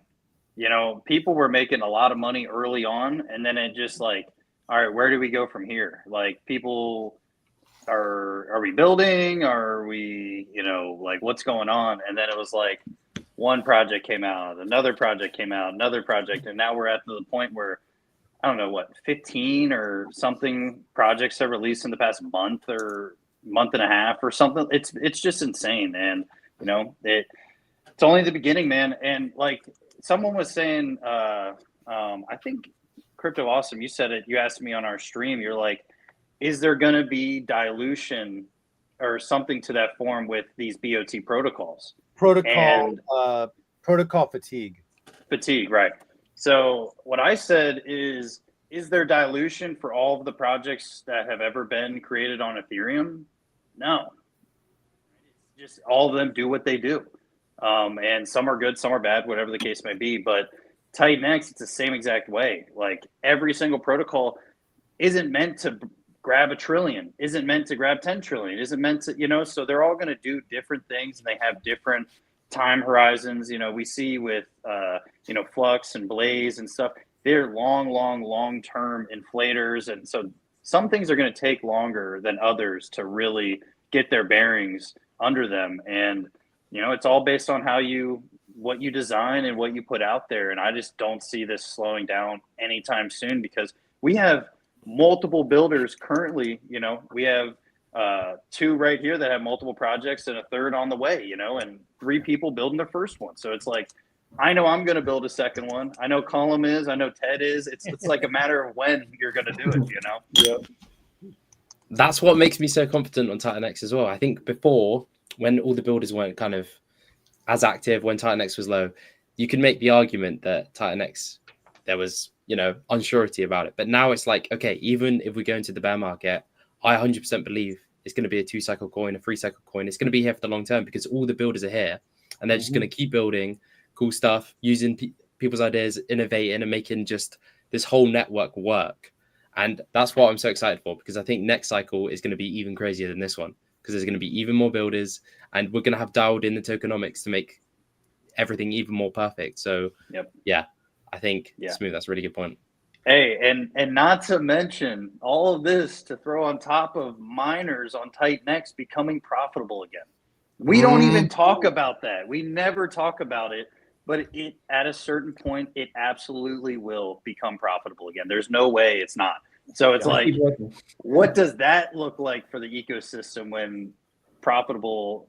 I mean, TitanX is profitable with fresh ETH coming in constantly. So I'm and couldn't be once more once bullish. it becomes profitable, we still have another 280 days of deflation, because it's like once people start mining again, I mean, short term really isn't going to inflate much. So it's like but short term miners are going to take a lot longer than long term miners to get profitable. So it's like once max miners become profitable, we still have another 280 days of deflation before any of those miners get claimed.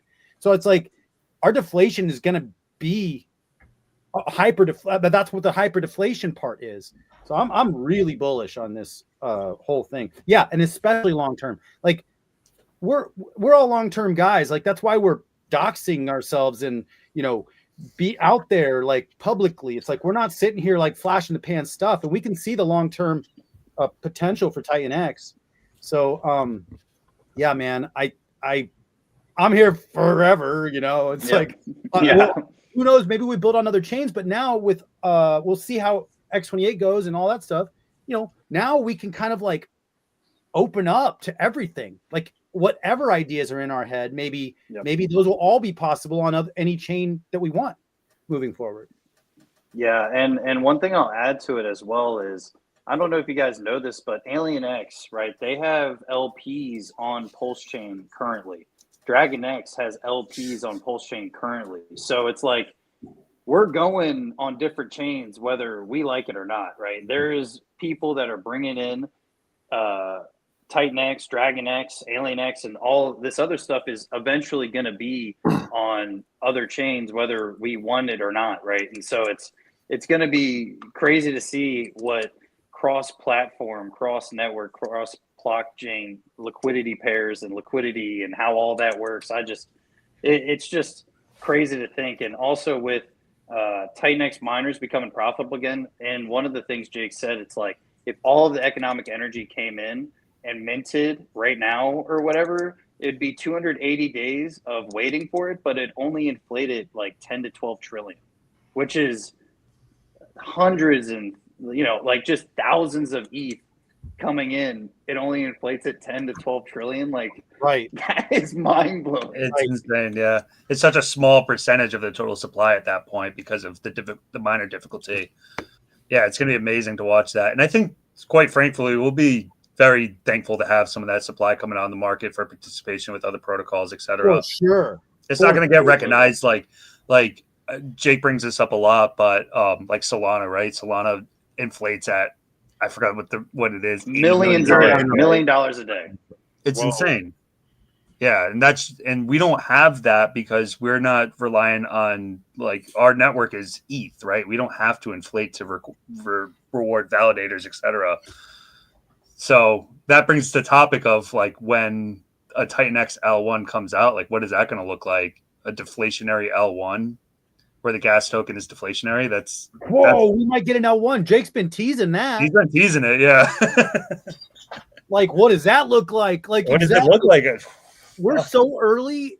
This is what it's like. The future is so bright.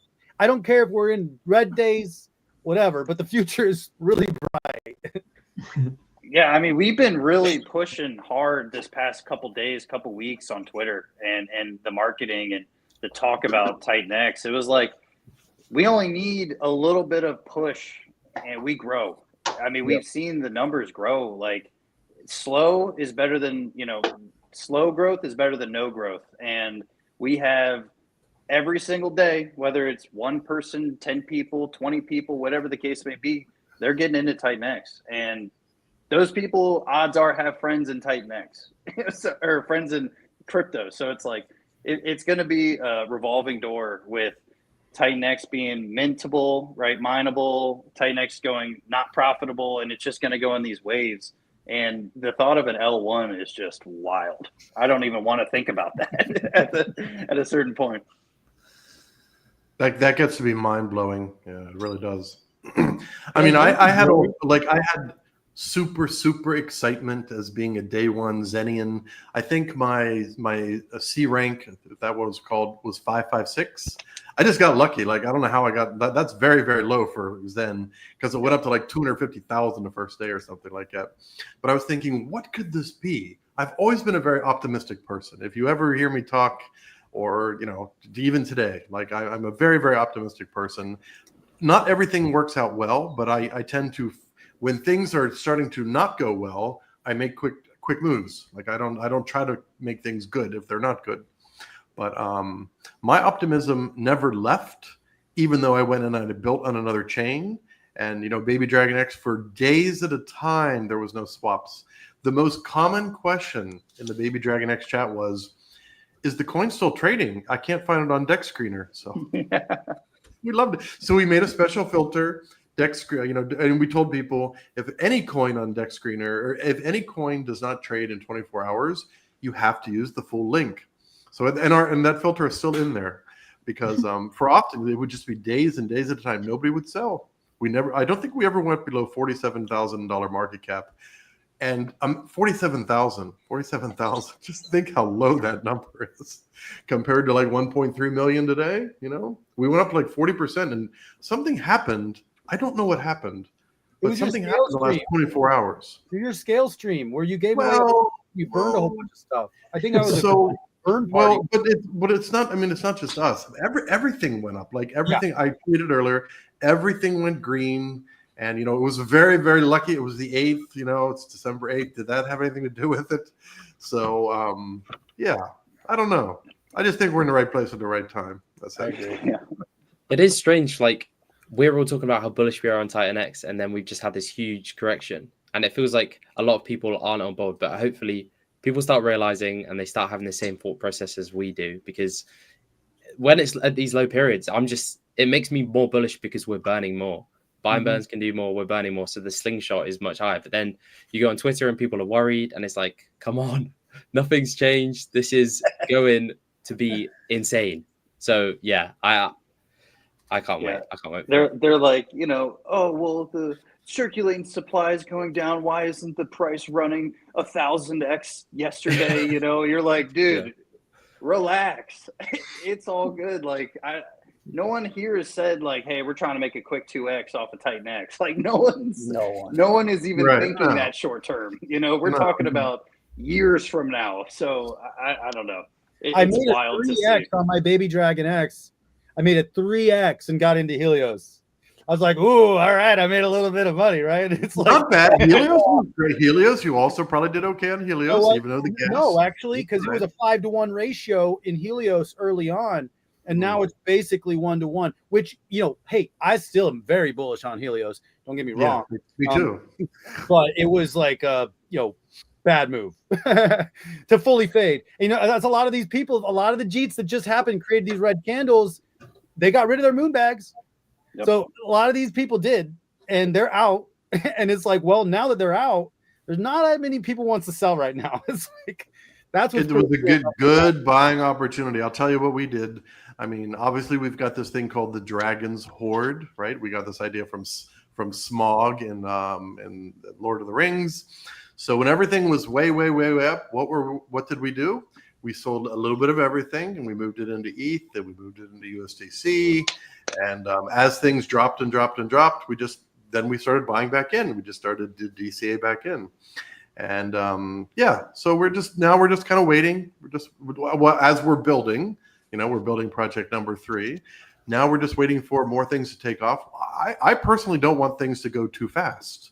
Like me neither. you know what I mean? I was originally like, oh, if we 10x or 50x like in a couple weeks, that's fine with me. But when you're a builder, you don't want that.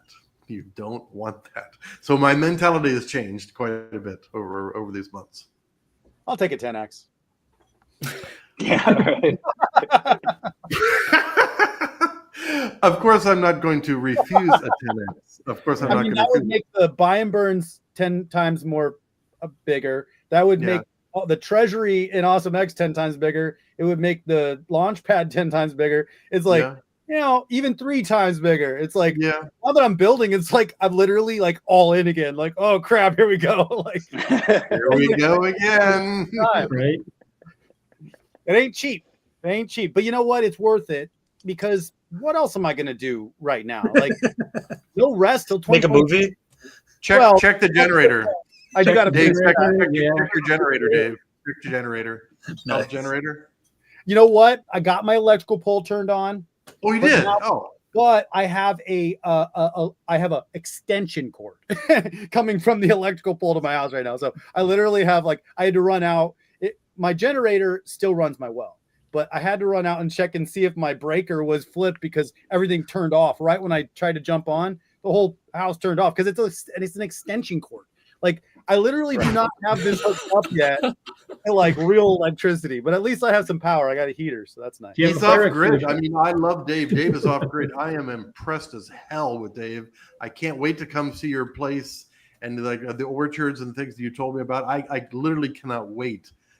You will be the second stop. When I go back to America, the first stop will be my parents, and the second stop will be Dave, and the third I'm going to go up north if it's not too freaking cold, because I don't do the cold, Rudy. I don't do cold weather. Here's my house. I haven't even finished it yet. I just Yep. put insulation Looks over here. lofty. Wow. Wait, are you building it all Nice. yourself as well? Yeah, I built the whole thing. I watched some Wow. YouTube videos, got a couple people to help me, and It's amazing. figured it out. Cole, And this you've got your is other channel. You do you talk about your other channel, or maybe I shouldn't have said that. What's that? Your other channel. You have another channel that you actually Oh, yeah. That's a develop all awesome kinds of skills. interesting learning stuff. I checked out a bunch of those videos over there. Oh, cool. Oh, there's a rabbit hole there. Got like That's the rabbit 100 hole. videos or something. It's about permaculture and how to build food forests and how to build stuff. But yeah, that's called Develop Awesome Skills. Everything's got awesome in it. I like that. Plus DAS is my initials, so I kind of just try to be clever or something. Nice. But I love living in the middle of the woods, man. Editing a movie in the middle of the woods is way better than in the city and in like a $2,000 a month 1-bedroom apartment. I'm like, you know what? Bought a chainsaw, started cutting down some trees, and built a little house. Really little. But you know what? It's good. It's fine. At some point, a woman's going to come in my life, and she's going to want a bathroom. But until then, Until then, the outhouse is I'm just it's so cheap for me to live. Like, I got my truck payment and my land payment, and that's Nice. basically my phone. It's like, It's amazing what they ask for. Jeez. it's true. right. They're like, oh, they want a bathroom. Like, oh, come on. Are you sure? Well, we got all this stuff. Yeah, Hey, no, Doc. I got a question. Is my image of me coming in blurry on your end? It's blurry. It is there now. Just now, it is. I thought it was my eyes. Like, I don't know why it's doing that, Right. but So just turn off your camera and come back, and I did. work. Oh, Nope. Maybe put your hand up to the camera and try to make it focus better. It's trying to focus on something else. Yeah. seems to be looking at my microphone. Whatever. Either way, I'll just I'll be in the shadows over here. I just TEDx is the locked character. Yeah, You got to earn XP to get him. I need to dub over on my voice. How did you hear about TitanX? Me? Yeah. Actually, from Jake. Actually, From who? From Jake. Day 21. Okay. He was doing a stream, and I was in X, and I saw that there was a stream going. I was like, all right. And he was talking. I was like, he talks funny. And then I kind of liked it. And then I read the white paper and I jumped in. And that's the truth. That's the flat out truth. I don't know. He's had this energy to him. I've said it before, I'll say it again. I wear my heart on my sleeve. You could see the passion in his eyes. You could see a level of commitment there that was very convincing to me. And that's why I decided to get involved. And I'm glad I did, because I got to meet people like you. All of you, just awesome. Awesome. So we have 2 day ones. Yeah. Actually, a pre-day one, and then so 2 actual day ones, but you were before day one, Smooth. And then we have 2 day 33s, right? So you were 33, Callum? Pretty much, yeah, around that period, yeah. Yeah, I then was James 21. 33, Yep. and then 21. I was 67. So I caught on a little late, but that was the first. That was January 1. And that was when I was like, I'm in XRP. I'm like, what? It's doing nothing. So I Googled 1000X altcoin. And then Joe Perry's video came up and he talked about TitanX. And I was like, all right. So I read the white paper. I was like, oh crap, here we go. And that was day 67. So thank God I got in. But yeah, so I'm a 67 guy. Wow. You're lucky that you caught one of the videos where he talked about it, because back then so I went on mute by mistake, because he talks about so many different things. Like, you were pretty lucky actually to find. You could have gone into one of those other ones. Like, no, I saw all the other stuff. I mean, actually nothing else resonated. He talked about quite a few tokens actually, and I, you know, but when I heard about what he's talking about TitanX, I was like, holy cow! Like, and I had to read the white paper. I was like, I'm gonna go see what this is all about. But like you said, I read it like 15 times. I kept reading it. I'm like, this is exactly what we need in in finance in general, not in like DeFi, not in like crypto. Like, this is how things need to work. And with the hyper deflationary aspect, yeah, governments, okay, a little inflation's fine, right? But hyperinflation is about to happen. It is kind of almost happening in a lot of places. And this is giving a new opportunity to everybody. And I've said it before, but I think that the TitanX white paper, in my opinion, is as revolutionary as the Bitcoin white paper was when it came out. Like, there's nothing else like it, because Jake took all these pieces, the best pieces from all of these protocols, and eliminated the other stuff. And it's like he put it together into one protocol. Boom. And I think that it's definitely revolutionary in many ways. Yeah, and he kept a lot of the economic energy within the system. I mean, you know, for the most part, you don't know exactly where stuff is going for a lot of projects, but this is one of the ones where you read the white paper, you're like, oh, I know exactly where that's going. I know how much the buy and burn is going to get. I know how much the staking is going to get. So it was like very, very straightforward. And that was like the first time I've ever heard of a fair launch as well. Like, I've never heard that. So you weren't Zen. You were not a Zenian then. Oh, right. I wasn't a Zen, and I realized that after the fact. Yeah. So that was like a big aspect of TitanX. And originally, TitanX was supposed to be built for Zen, if you guys didn't know that.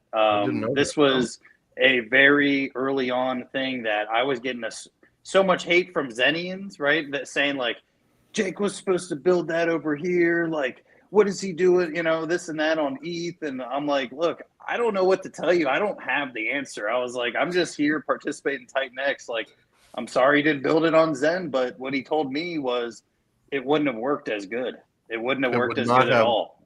It couldn't have worked on there. It couldn't have worked. Yep. No. And that's what he said. The more he was building it, the more he was working on it, the more it didn't make sense that on there. So he had to pick a different blockchain, and he picked ETH straight up. You know, that's kind of how it landed. Thing too came in after launch, right? Like, because the build on TitanX kind of thing started happening after launch, but the bonded liquidity kind of part of the ethos, that wasn't really part of it at the beginning.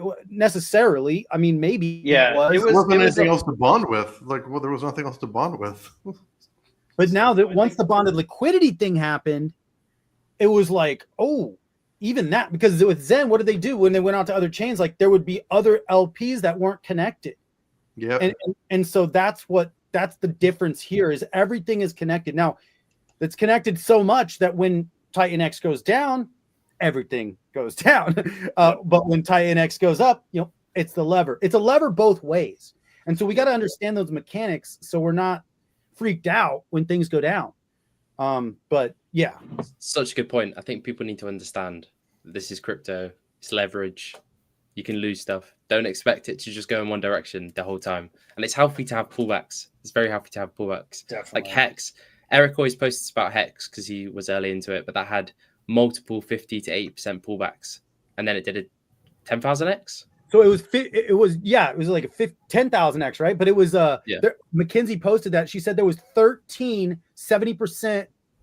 She or he, I don't know. But anyways, McKinsey said there was 13 70% dips on the way up on a 6-month 10,000x run. 13 of them.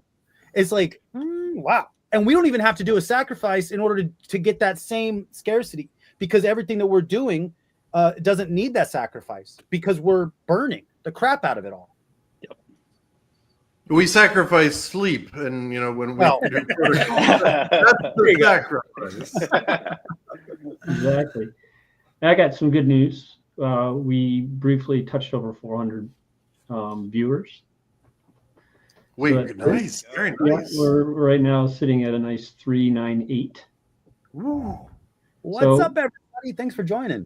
Yeah, Where do you get those statistics? Like this, we're in StreamYard, right? I am so new on StreamYard. I can't figure out like how it calculates, because when you stream to like Twitter and you have other channels and everybody's working together, I never know how many viewers I have. Like you have to be the creator of the StreamYard. So if you send the link to everybody and they join yours and stream to theirs, you should be the only one that sees how much are actually. Where do you actually see that? I'm sorry, I'm asking for some upper training. Left-hand corner. Upper left-hand corner. Okay. I will check that out next time. I mean, if there's that many people watching, let's give them some good information. Absolutely. Smooth, do you want to give the quick pitch for Flair, and then we can do Rudy or Ted for Mizuchi as well?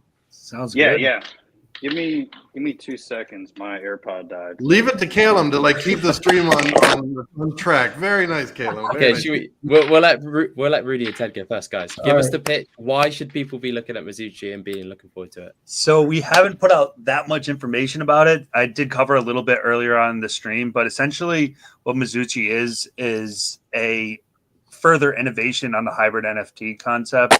Obviously, you guys know I'm super into that stuff, so I really wanted to come up with a really fair launch version of this. So how Mizuchi will work is that there's an 8-day minting phase for minting the hybrid NFTs at the beginning.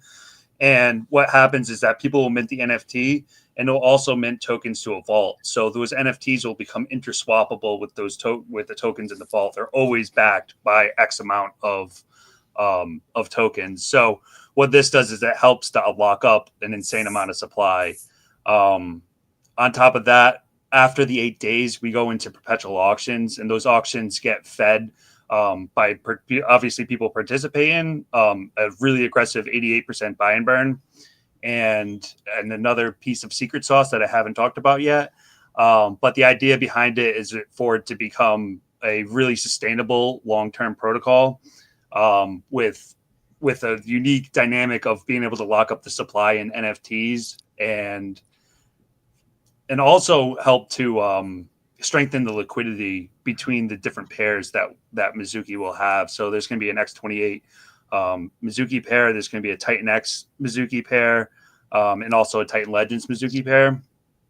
People will be able to enter with ETH, which will swap for TitanX, convert to X28, and mint the token. They'll be able to participate with TitanX, which will convert to X28 and mint the token, or the NFT, I should say, or the auctions, and they'll also be able to get in with X28 directly. So we really tried to make this as easy and as beautiful and simple as possible. We'll be releasing the white paper very soon, actually, I think within the next week or two. So I definitely encourage you guys to read it again. And when it clicks, you're going to be like, oh shit, this is pretty cool. This is different. So it's really a culmination of everything that I've learned, that Ted's learned throughout the year, watching other projects build and grow, and we're doing it in our own flavor. So I'm super excited about it. So 8-day mint, brother. So 8-day mint, and then it's capped, and it's no more supply is ever going to be made after that. Absolutely. Yeah. And then most of the supply is locked with NFTs. Correct. So the liquid supply is going to be very small, and you have an 88% buy and burn. Yeah. Okay. Wow. When I say it's built for gains, like it's truly built for gains. I mean, there's a short minting phase, but the auctions continue perpetually. So, and those auctions are fed through that buy and burn. So I covered this early in the stream, but the idea is that you're balancing the daily auction utilization with the daily utilization of the buy and burn, and figuring out a good balance there. And I think that's something that Smooth has got too going on with his project, which I'm really excited to see unfold. So yeah, that's a portion of the secret sauce. Once the white paper comes out, like I think people will be able to draw lines and figure it out. What's nice now is that people have seen these projects develop and stuff, and they have a baseline for understanding like what an auction is, how minted cycles work, how these hybrid NFTs work. So now we take all of these things and put them together. And yeah, the white paper is very, very concise and easy to understand, in my opinion. Just really excited to get it out there. I'm excited to see what that other element is because, yeah, it's going to be super aggressive, but it's just that sustainability of making sure that auction's always getting filled Exactly. up. I'm excited to see what that is, but yeah, exactly. Hopefully in the next week we'll find out. Yep. That's the sauce. Let's go. Mello Yeah, has awesome. a question for you, Rudy. I'm not sure if you saw the chat. So it's on Caleb's channel.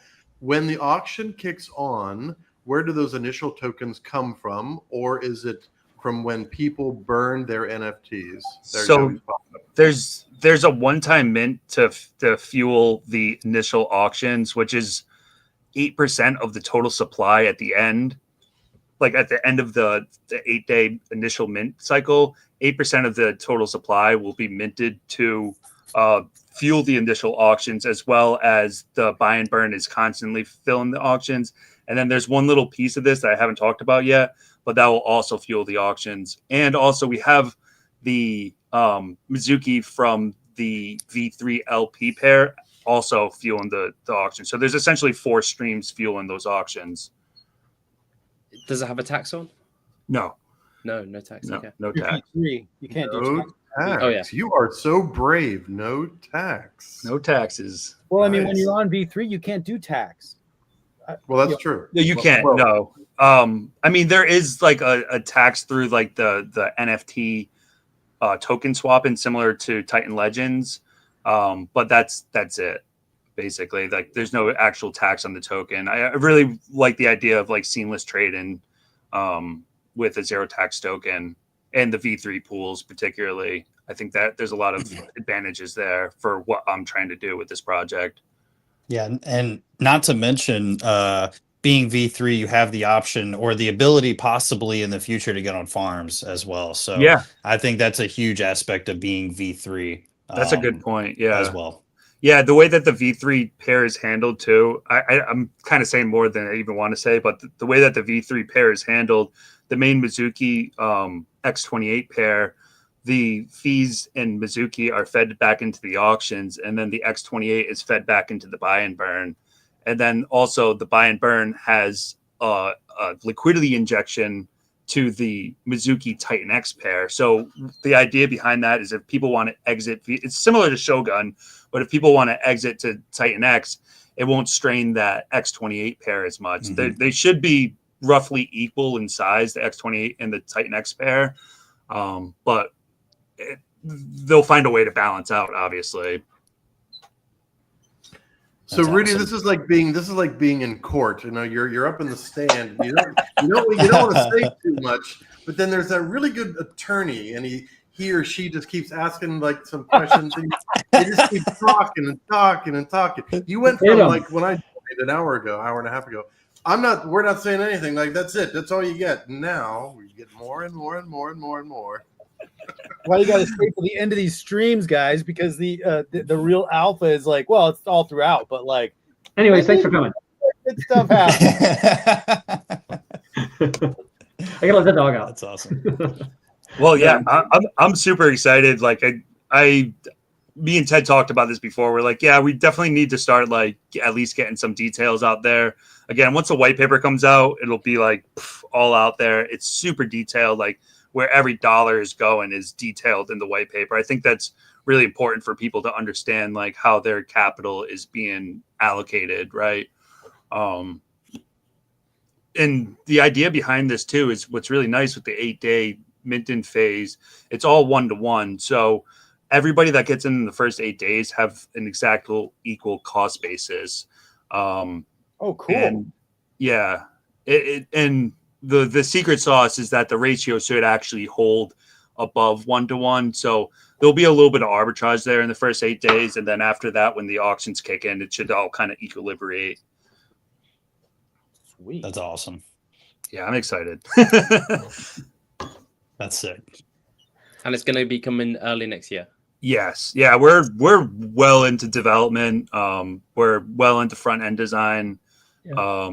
After we get through our testing phase here, I have the auditors lined up, so they'll be taking a look at it. I don't expect many issues. I mean, some stuff we've done before, some stuff we haven't.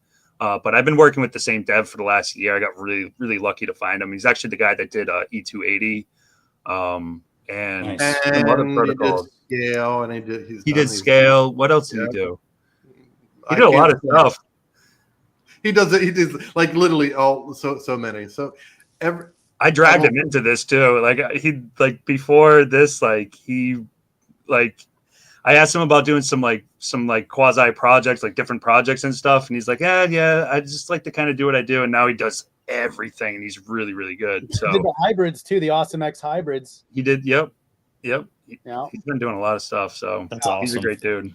This guy he's a machine. He's a machine. So good. And like seriously the audit comes back, it's like, oh yeah, no, perfect. I was like, perfect. Like first audit on the hybrid NFTs, like perfect, right? Okay, perfect. Yeah, well, sounds NFTs are great. especially that guy can do NFT marketplaces in his sleep. Like literally, there's nothing he doesn't know about them. That's almost like the only issue was a non-critical issue because I had a different line in the white paper than was that. It's like all I had to do was update the white paper. I was like, dude, it was just so. He's epic, guys. He's amazing. Like really, just a genius. And so are you, Rudy. And so it's like just really nice to, learn and kind of work with a few of the different building groups in the ecosystem, because then we get to kind of see how we work with other people as well too. And I'm trying to do that now with a few of the other protocols that we're pushing out. In fact, I might actually, this is not a build on TitanX thing, but I might be building on XRP. Yep. And he can do that. Yes. Yeah, definitely. He's got a lot of skills, and it's really nice to have somebody that I really consider a good friend of mine. So if I have like an idea or something, like I can run it past him and like, is this actually possible? Right. Like when it comes to blockchain and building, like there's just some things that you just can't do. Right. Or overcomplicates it. Right. Said it's not possible because like literally like if our brain dump out on paper, he's like, yeah, I can do that. I'm surprised with some of the things that I throw at him, and he's like, yeah, that's fine. But there's also other things, like we were talking about this earlier. If you want to make one little change, it's not usually just a little change. It's usually kind of stagnates into a few different things. So it's a fun process. I love the building process. I love everything in the back end. Like when Ted approached me about doing the project, I was like, all that back end shit that you don't want to worry about, like that is what I'm good at. So that's what I'm doing now. Yeah, it's really awesome, and I gotta admit, he's very, very talented. He's very talented. I enjoy working with him. Definitely. Hell yeah! Take it away, dude. Yeah, so I appreciate everybody for being here. I don't know how many people are in here, but that's awesome that tons of people are in here on a Sunday night. That's really awesome. Or Monday morning if you're where James is at. But that's why I took my little video. I was watching the sunrise. Yeah, that's awesome. Yeah, so Flare is in my opinion, it is a pretty simple protocol on the surface, but there's a lot of underlying things going on that make it really powerful. So 11 weeks of minting every day, every Friday you can come in. You'll have a ratio between TitanX and your ETH to mint Flare, and then daily auctions every day after that. So day 1 mint, day 2 the first auction, and as the week goes on, every time there's a mint day, so every Friday through the first 11 weeks, you'll be able to just mint. There will be no daily auction. So that's like the first main step in my opinion. And then we also have a 8% buy and sell tax during the 11-week mint period and it goes down to 2.8% after that 11 week for the perpetuity of the project. And this will create arbitrage left and right due to us having a ton of LPs, and these are going to be all constantly compounding in and constantly growing. I want this to be a very, very thick web, and you can go through and do whatever, go from whatever project to that. So, and then at the end of it, the other lore, I guess you could say, is that 76% of everything that comes in will auto mint X28. So that will basically burn 38% of everything that comes in without actually losing the economic energy and keeping the X28 within the protocol. So it's a pretty simple, but there's a lot of stuff in the engine that is really churning. And what I'll say is every day there'll be an auction or a mint, and that percent for the daily auction that's added, so 32% is going to be used for the daily auction pool. That's going to be all bought the next day off of market. So that's also going to be in hit with the tax, and that tax is going to burn it and also add it to the pool. So no matter what, even if nobody is buying off the open market and they're only selling or buying it on minting it or the daily auction, it's going to have constant buy pressure no matter what. And this is going to be every day forever. And I'm trying to create a very, very hyper deflationary project. Goes along with the ethos. I'm trying to be top 6. With X28 and Shogun, I kind of bump those numbers, but top 6, top 7 most burnt TitanX protocol. And I'm just super excited. The UI looks awesome. I'm just pumped to show people it, and hopefully sooner rather than later, probably late December, early January release. I'm in, bro. Wait, me too. The Dragon Horde and me personally are both in. So you've Mizuchi and also Flare, you've sold us, and Phoenix. We're in everything. I really like what I hear here. I'm really excited about it. It's great innovation. There's no copy paste, no copy pasta there. No. I can't wait to see what happens after the 11 weeks. That's what I can't wait for, Smooth. Because then it's capped and then... Yeah, so it's going to be capped after 11 weeks. And this is when we're really going to see... one thing I have to add as well is day 2 of the project is going to be the first daily auction. And we're going to start off with 1 trillion tokens in the daily auction. So the first auction will have 110 billion Flare tokens for auction. So this is something we wanted to add to counterbalance. And because what it was going to be was day 1 mint, day 2 wait, let the buy and burn, let it the pool fill up, and day 3 be the first auction. But if we put tokens in there initially, it kind of creates the forever thing, and hopefully it'll balance out, right? Obviously, the pool will go up and down, whatever the case may be. But at the end of the day, this will at least allow it to grow and evolve and really figure out where it needs to be. So it's going to be a big auctions throughout the 11 weeks. And then after that, auctions are still going to be there. 5% is going to be used every day after the 11 weeks. So it still should be really big. And, whether anybody's using it or not, those arbitrage bots and the LPs we got and the taxes we got are constantly going to be growing our positions and also adding to the auction pool while burning Flare forever. So I wanted a buy and burn, but also a burn added to this just to get it on both sides of things. I love that. You got it, Smooth. You got it. Thank you. Hey, Ted. What's up with the swag, bro? You do your fashion stuff and everything. I've seen your upside down TitanX hat.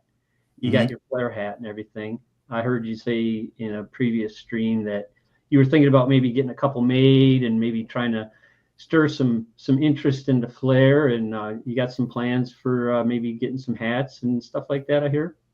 Yeah, so it was initially going to be when I released the white paper, I was going to do the kind of wheel and figure out who won the hats and this and that, but the manufacturer I use actually went out of business, so I'm in the process of finding another one that does the same thing and whatnot. So it'll be 5 hats, all different colors. You pick your colors, and I'm never going to make them again. And so they'll be free to you. Nothing. All you got to do is send me your address to ship the hat. So we'll work together, kind of get your own design on it. But eventually, hopefully next year, I could start making clothes again. I used to make custom clothing, one-on-one clothing, but also design for myself, for other companies, this and that. That's kind of added thing, I guess you could say, I used to do. So I kind of want to bring that back and kind of create some Flare clothing, maybe some TitanX clothing, Mizuchi, Awesome, all of it. So I want to see kind of how it goes. So I think it'd be cool to give people in the Telegram, 5 people, the custom hats that never will be sold to anybody. I think that's just a cool thing. You heard that first here in TitanX Lounge, people. Just for the record, it is a capped supply on the lids. Yeah, it's capped. That's the alpha. For the record, I had to throw that out there, man. The whole time you were talking, it was just building in me. That's awesome. I love that. That's hilarious. So Callum, how about a elevator pitch on Phoenix? Yeah, sure. So Phoenix is going to have a 28-day mint phase. It's going to start at 1-to-1 with TitanX day 1, only for 24 hours, and then slowly decrease over the 28 days. The TitanX that comes to the system is going to go to build 3 stakes: TitanX stake, Blaze stake, Flux stake. These will have payouts, and those payouts of rewards are going to be split between maintaining those stakes and fueling the Phoenix buy smart contract. So all 3 of those are going to be fueling to buy Phoenix off market. Every time Phoenix is brought off market, it routes through Inferno. So the main LP is Inferno Phoenix. Very similar to how Baby Dragon X leveraged Dragon X, or how Awesome X leverages Dragon X. We're doing the same with Inferno. So it's going to be a double buy effect through Inferno. And then that Phoenix is brought is split 50-50. Half of it's burnt. The other half goes to an auction balance. Starting after the 28-day mint, we're going to have perpetual auctions where 1% of that balance is put off to auction every day. That TitanX that comes in through the auctions is recycled 80% back to the to buy more Phoenix off market, and 15% goes to the free stakes to make sure they're big as well. And that way, no matter how high or low the valuation goes to Phoenix, there's always a constant revenue of TitanX coming in, and the free stakes in the background, which could just build or shrink or whatever. But we're going to have 4 buy and burn streams, all independent of one another. It only takes one of them to do really well to fuel Phoenix and make that hyper deflationary Beast. That's it. And if I understand correctly, what's that? I'm going to start calling you a sponge because you just absorb everything. At your young age, man, you are going to be just a powerhouse in the future, dude. Hats off to you, Colin. Hell yeah. If I understand correctly, too, you're going to be buying up all these protocols. You're going to be buying TitanX. You're going to be buying Blaze, Flux, right? Yep. And Flux only has 9% liquid supply. So we're these only things are going to pop off. Yeah. And Blaze has very small liquid supply as well. I'd have to double check, but it fluctuates, but I think it's about 20% as well. So we're only buying off market. And for Flux and Blaze, I don't think you really see any buy pressure because there's no need. You just enter through auctions and then you max stake. So just implementing a little bit of buy pressure on these protocols, I think could do a lot, because on their own, they're kind of stable-ish. But as soon as you start building stuff on them, I think it's going to go insane because their rewards as well are reflected of what the price is. Yes. So if projects build and they can make Blaze or Flux 2x, there's 2x the amount coming in for auctions, there's 2x in the reward pools. So it's like a whole loop that all supports each other. And they're built on top of Inferno as well. So 72% of all the TitanX that comes in is going to market by Inferno before being separated to the free, to the Blaze stake, Flux stake, and of the Phoenix buy and burn. Nice. I like that. Good stuff. I'm so glad I've launched and I don't have to give an elevator pitch. Thank goodness. Yeah. I'm not giving a pitch. No, there's no pitch. James, go buy some scale. That's it. You mentioned a third project. Oh, yeah, project number 3. Yeah, what is this? I can say. What is it? Nothing. It is project number 3, and we are partnering with another large protocol in the TitanX ecosystem. He and I are sworn to secrecy. Like literally, we're not. Nice. Well, but I will say this. We're 90% done with the architecture. So, and we'll either finish. We'll finish by Wednesday. Like when I say finish, we will be ready to give it to our dev to say, is this possible? Should we change some things? So by next week, we could potentially be giving it to the dev, and then it's a couple weeks of dev work, then it's audits and it's testing. It won't be by the end of year because it's already the 9th. No, there's no way. Yeah. I mean, it's the 9th of December in Asia, so it will not be by December 31st. However, first week of January that's also a great time. People have money to spend. Fresh attitudes. I'm going to do something new this year. I'm going to go to the gym, whatever. I'm going to buy some crypto. Yeah. But yeah, that's all I can really say about project number 3. Well, it's one of my goals, James, to work with you at some point and partner with you on something. So I'm gonna make that happen at some point, and we're gonna make something cool together. But I love what you're doing, bro. I think you're just killing it. Well, thank you. So we've already we took the first step. We had the automatic LPs. So we've taken one step together, even though it's not a huge thing. I've already reached out my hand. I've extended my hand out there for the next thing. Well, I'm gonna grab it, and I got my scale. I scale. I'm like, I ain't never fading that crap. Like, I'm keeping my scale. I learned my lesson on BDX, so super stoked. Awesome. Great to have some lawyer holders.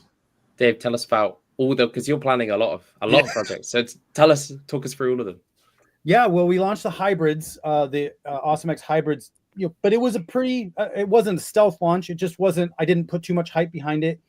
They're more of a membership kind of thing, where if you get hybrids now, you can actually get big bonuses in the new protocols coming up. So depending on how many hybrids you have, there's a point system. So you can get up to a 28% max mining bonus by having hybrids. So there's multiple benefits for Draco. So Draco's next, but actually there are 2 protocols right now, actually white papers done in development. Draco's the furthest along. Drogon is the second one. Now Draco will have 5 inputs. And it's a mining and staking protocol that uses AwesomeX as an input, and staking pays out in AwesomeX. One of the reasons that we and some other really cool aspects to it that I don't need to get into right now, but the reason we needed to do that is because I wanted to do a mining and staking loop. I've been wanting to do that this whole time, and I couldn't actually do it without selling down tokens. I couldn't do it on Hyper. I couldn't do it on Hydra.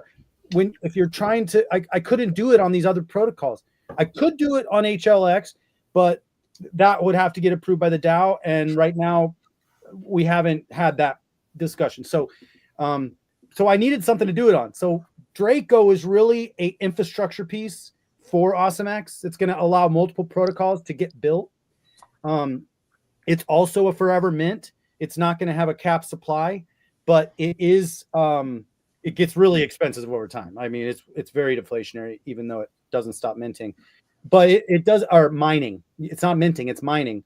They're 88-day miners, and then there's staking. So there's mining and staking. Now Drogon is coming up right after that. Drogon, probably a week after, actually. It's probably going to get launched a week after. That's what we're planning on anyway. And Drogon is it's the infinite mining and staking loop. It's what I wanted to create this whole time, but I get to build it on. No, Draco is now on X28 and AwesomeX. We really incorporated the X28. That's actually why it got pushed back a few more weeks, just like you, Smooth. I'm like, I gotta do something special. Plus, having an AWX X28 pool and a Draco X28 pool is going to allow some really cool opportunities for some other stuff as well. Plus, we'll start establishing the X28 pool, and then Drogon is going to also be similarly paired with X28 and AwesomeX. And Drogon is the infinite mining and staking loop that happens on Draco. So the difference is, so for staking, like these staking protocols, a lot of people are talking about, staking protocols are taking the stakers payouts, which I know that was a big thing for Dragon X. People were really pissed early on. Now it turns out that Dragon X has done some benefits, so people are starting to understand what this is. That same thing with what's going on with stacks. They're going to be like the easy button for staking. So there's going to be a lot of machine staking whales out there. Now this one, Drogon, is not just a staking whale; it's a staking and a mining whale. So it will actually do both. It will perpetually stake, and those payouts will be used to remine. And then it will also mine. So it's going to be max mining and max staking, and all the staking payouts are going to be routing back into max mining, which yes, stakers will get diluted, but they will get bigger payouts. And in fact, even during negative ROI days, Drogon will be mining. So Drogon will always be inputting economic energy into the staking pools and increasing people's staking payouts, even though they might get diluted a bit, but they will also keep getting increased. And it will keep going during negative days when nobody would want to mine. So anyways, that's Drogon. And then here's the cool part. Now Drogon is basically it's a 28-day capped supply. But it's a mining protocol. So it's we still have 88-day miners, but you can only get an 88-day miner for 28 days. And so after 28 days, supplies capped, we're still going to be claiming miners for 88 days after that 28. But what happens, the cool additional piece here, I love these NFTs, Rudy. You like blew my mind with these hybrids. And so what we're doing now is we're doing a multi-collateral hybrid. Instead of staking, so you're going to mine for 28 days, mine for 88 days, but over a 28-day period. And then people will be claiming. At day 29, it's also going to start a perpetual auction. So the perpetual auction is going to start day 29 forever. But what you can do is now you can take your Drogon and you can buy these multi-collateral hybrid NFTs. So what you would do instead of staking. So what happens is you take Drogon, you mint a multi-collateral hybrid NFT, and there's three tiers. And when you mint it, it stores the Drogon in it. But it also fills up with additional Awesome X and additional Draco over time. So basically, if people want to get their rewards, they got to burn their NFT. The other mechanic that I put for the NFTs, it's basically replacing the staking. It's a multi-collateral NFT with rewards. It's replacing staking. But people can burn it any time. You don't have to hold it for a certain amount of time. Now, day 125 is when the NFTs are going to be capped supply. The reason I hold it till day 125 is to allow the people that the people that max mine on day 28, I want them to be able to claim their miners and have 11 days to be able to get into these NFTs with those people. So basically at day 125, NFTs capped forever. The only way that you could claim your rewards is by burning your NFT, taking your tokens, doing whatever. So that at that point, the NFTs are fully deflationary as well. So it's a perpetual auction after 28 days with multi-collateral hybrid NFTs. Yeah, so you're building your own TitanX, you're building your own DragonX, but the DragonX is doing the stake and the mining to just fuel both sides of the system. Yeah, keep repeating itself, and then all the supply that comes out from users can put that into NFTs, which takes a lot of the supply off market, which makes this whole rotating circle from the DragonX hybrid even more effective. And the mines that come out, the miners and the stakers, when the staking of the infinite mining and staking loop, there is a portion, and it's actually a heavy portion that fills up the NFT multi-collateral hybrid NFTs. So, but when miners are claimed, part of it goes to fill up the NFTs. When the staking payouts happen, part of it goes to fill up the NFTs. Another part goes to fill the perpetual auction. So for that 28 days, that perpetual auction is only filling up. And then on day 29, it starts. But then from then on, people are still inputting into the system, and all of those allocations are still happening even on the perpetual auctions. There's just no more mining. Yeah. Wow. So it's going to be a game for users to who can get the most amount of NFTs. Is it you mine and then get into the NFTs, or going straight away? Because there's going to be a lot of rewards all funneling to benefit those NFT holders. It's a really cool concept. Yeah, it is. Yeah. Wow. Yeah. And then we got one more that's coming. It's the Launchpad project, which is Alpha X, which I think the name is changing to Alpha 28. But Alpha is the Launchpad. I can't wait to tell you who we're working with, but I can't say that yet. And that is called Alpha, and that's the wolf, the wolf on the NFTs. He's so cool. But that's coming. You know, all of this stuff. Same with all of you guys. I want to launch as soon as possible. We're in development on both. It looks like it's going to be most likely end of January when we're ready.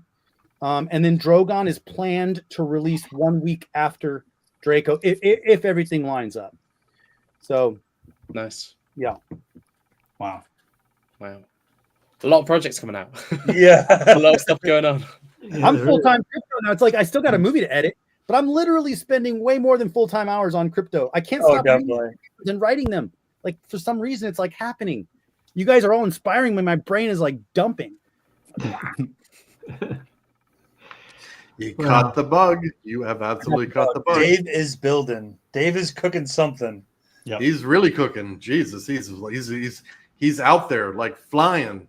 Flying, The baby. shin, But so you in, know why? in, It's in because Japanese, it's the Shinkansen, right? It's the bullet train. So Well, it's because I added in the treasury and the launch pad into AwesomeX. The treasury allows building to happen, and the launch pad allows additional building to happen that aren't my ideas. So, however, the launch pad ideas, we do have to tweak them and dial them in, so they really do become, part of the group at that point. But I'm so glad I built those things in there. And that's actually the whole point of all of this, is to get AwesomeX minting again, and to fuel the buy and burn, and to fuel Dragon X, and to fuel the Dragon X burn and all the other stuff. So that's kind of the whole point of the AwesomeX universe, is to make sure that people can play tons of games. I probably want to do just some straight up meme tokens too. Like just straight up, let's figure out super popular potential memes and launch some simple memes on AwesomeX. Yep. But that's eventual. So right now, I think I got my bull market pretty much planned out. So we'll see. But you're going to need a bigger house. I'm gonna need to figure out. Yeah, But I right. hope we'll be able to build it and buy some land, by the end of next year. Yep. I'm only compounding until then, but I got my exit plan. You're a man on a mission. I got I'll very tell you, Dave, you reminded me of something when you talked about treasuries and all these things. So Baby Dragon X was the first to have a grant wallet and a future rewards wallet, and people were like, "What are these? What are you going to use those for?" Like nobody's doing anything like that. Well, here's what we're going to do with it. We're going to use the grant wallet can be to help other projects build things, or to help us build new things. Future rewards, like let's say that Baby Dragon X needs a little bit of an injection, and we need some future rewards, or so we want to do staking. We're setting all this stuff aside so that we can do things for the future. And I'm glad to see that other people say, you know what? It looks like that worked. We're going to do that too. But you put your own spin on it, and yours was probably better. You probably did it better than us. So hats off. We do our own things. Like, you know what? I just love, I'm getting all my ideas from you guys. I mean, and then somehow the ether just. Yeah. That's how the best ideas come, man. They just got to soak in. Right. And we're all doers. So when those ideas come, it's like, all right, let's do it. Let's set a launch date and just fund this stuff. Love it. Wow. Well, This is gentlemen, almost like being in a dream, honestly. I've been working fully in Web3 since April of 2023, and did a couple years of some big companies before that. This is really, like I said, I'm in my dream world. I'm working with some amazing people directly, and like our network here, it's unlike any place I've ever really worked before, and connected with people of like minds, energy. There's really none of the politics. Of course, there's a couple people that maybe they don't like each other. Nobody cares. Nobody really cares. No right? one It cares. doesn't matter. Yeah. It's a good vibe all around. But I wanted to have a segue that I probably do need to go to bed and have an actual dream, because it is now 7. It's just right before 7 a.m. But I am so glad I came on the stream, and it was my first time. Just amazing. Great to see you guys. Great and stream. thank you for the community, all these community members who stop in. You learned a lot today about Mizuki and Flair, and from Phoenix, and from Dave. I didn't even know Dave was, had the hybrid NFTs. I've literally I looked around and I priced them, and I just I took a screenshot. So check your Twitter DM, your X DM, because you and I have to have a conversation, because I don't know which one to buy. So anyways, we're going to do that. But I want to say thank you, everyone. I do need to make a move and take good care of it. Thanks a million. We'll schedule something in the future as well. Absolutely. Cheers, all. Good to see you, man. Appreciate it. Peace. Let's see here. All righty. So on that note, gents, we're about 12 minutes from 3 hours. Wow. So You blew up some time today, Smooth, man. I hope you got your time in the light there a little bit. Mm-hmm. And we had some party crashers. Colin reached out to me. I was like, yeah, come on, buddy. Absolutely. And Dave Yeah. fired up the generator for you. That's commitment there. So I've really enjoyed it. Yeah, thanks for having us on. I really appreciate it. Yeah, we'll have to do something soon. This was awesome.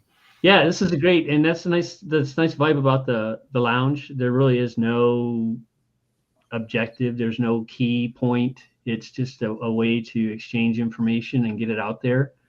Call it like a little beacon, if you will. But great lounge tonight, gentlemen. This is epic. This is probably by far the best one I can take claim to, and you guys were a part of it. I'll make sure it gets posted and gets on my channel. But in closing, Rudy, do you have anything you'd like to say? Woo, just keep an eye out for everything coming. I think in crypto, every single day is a learning experience. And if you're not learning something every single day, you're doing something wrong. So just keep your eye on the ball, man. I mean, TitanX is just really getting going in a lot of ways. Us here, we're building new stuff that hasn't been done before. And it's just incredibly innovative. And I'm super excited. I'm always learning. Keep building. That's what I got to say. All right, brother, man. Appreciate it. Smooth, what you got? Yeah, I appreciate obviously coming on here, speaking with you guys. Definitely want to do this again very shortly. This is always really fun. But in terms of Flare, the white paper is on TitanX Hub. It's posted in my Telegram as well. Telegram is on the TitanX Hub. The website has a kind of coming soon sign. But overall, Flare is going to be awesome. Hopefully by the end of the year, early 2025 in January release of it. I'm really excited about it. It's something I've been working on for a while, and I've been in crypto since 2016, and it kind of feels like it's all to this point right now, which is kind of wild to think about. TitanX is an opportunity like we've never seen before, and we're all doing our part and making it as best as possible. And yeah, thanks for having me on. This was a blast, and I know my girlfriend's a little angry at me, but it's for the community, so all good. Doing for the team. It's for the future too. It's for the future. Smooth. That's what I told her. I mean, she's going to be a doctor, so having to get a bathroom and you having to make money. Yeah, my girlfriend's going to be a doctor, so I'm like, hey, I got to wait for that. You got to wait for me. It's all good. No worries. Yeah, it's going to be a great cocktail. Yeah.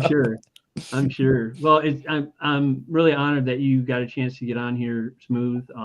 Again, you were always an inspiration to me, and then we got the sponge, the man, the myth, Colin the legend. The sponge. You're a sponge, man. You absorb everything. I see you in so many chats and so many streams, and you're just so eager, and that passion, that drive that you have. It's just going to take you far. So I'll leave it at that with you, and I'll let you finish it. No, I really appreciate that. But yeah, I think the best thing that the community can do is just learn from each other, try and understand what's going on, because there's life-changing money that's going to be made in TitanX. Yeah. So stay educated, keep posting, and just try and learn as much as you can and have the best conversations you have, because we are so small. And if you're not bullish on TitanX, rewatch the stream, because you will be. So yeah, that's amen, brother. Amen. Dave, what you got, bud? Well, just get ready for Saturday because we got Phoenix coming. So stack your TitanX. Yeah, you got a party plan for that, Colin? I mean, what's the gig? You got some guests lined up and stuff? I haven't arranged anything yet, but yeah, you guys are definitely invited. You can do a launch stream. Yeah, I'll do a launch stream. My schedule. Yeah, yeah, I'll try and do a big launch stream. Yeah, it's next Saturday, or it's this coming Saturday. Wait, this coming Saturday, yeah. Oh, yeah, so 5 p.m. UTC. Yeah. 5 p.m. UTC. All right. All right. excited. Well, gentlemen, dude, guys, it's been great. We're at 421 viewers, and collectively Let's go. between Colin Nice. share and James is still sharing, Dave, you're sharing and whatnot. Well, I would say we've done quite well tonight, and we got some voices heard. That's the point of the lounge. Quick closing notes. Everything that was discussed here was by no means in any way financial advice in any capacity. These are just a bunch of guys talking about geeky stuff, because in all reality, it's pretty cool. Just be safe, exercise security protocol, be mindful, don't click on random links, use the TitanX Hub for all your research. If you're new to the TitanX community, TitanXHub.com is the best place to go to get a real sense of the magnitude of what has grown with TitanX, and it presents a lot of different options depending on your flavor. But on that note, December 8th, 2024, epic evening with the boys, and I hope everybody enjoyed it. And till next time, peace, be safe. Excellent. See All you right, guys soon.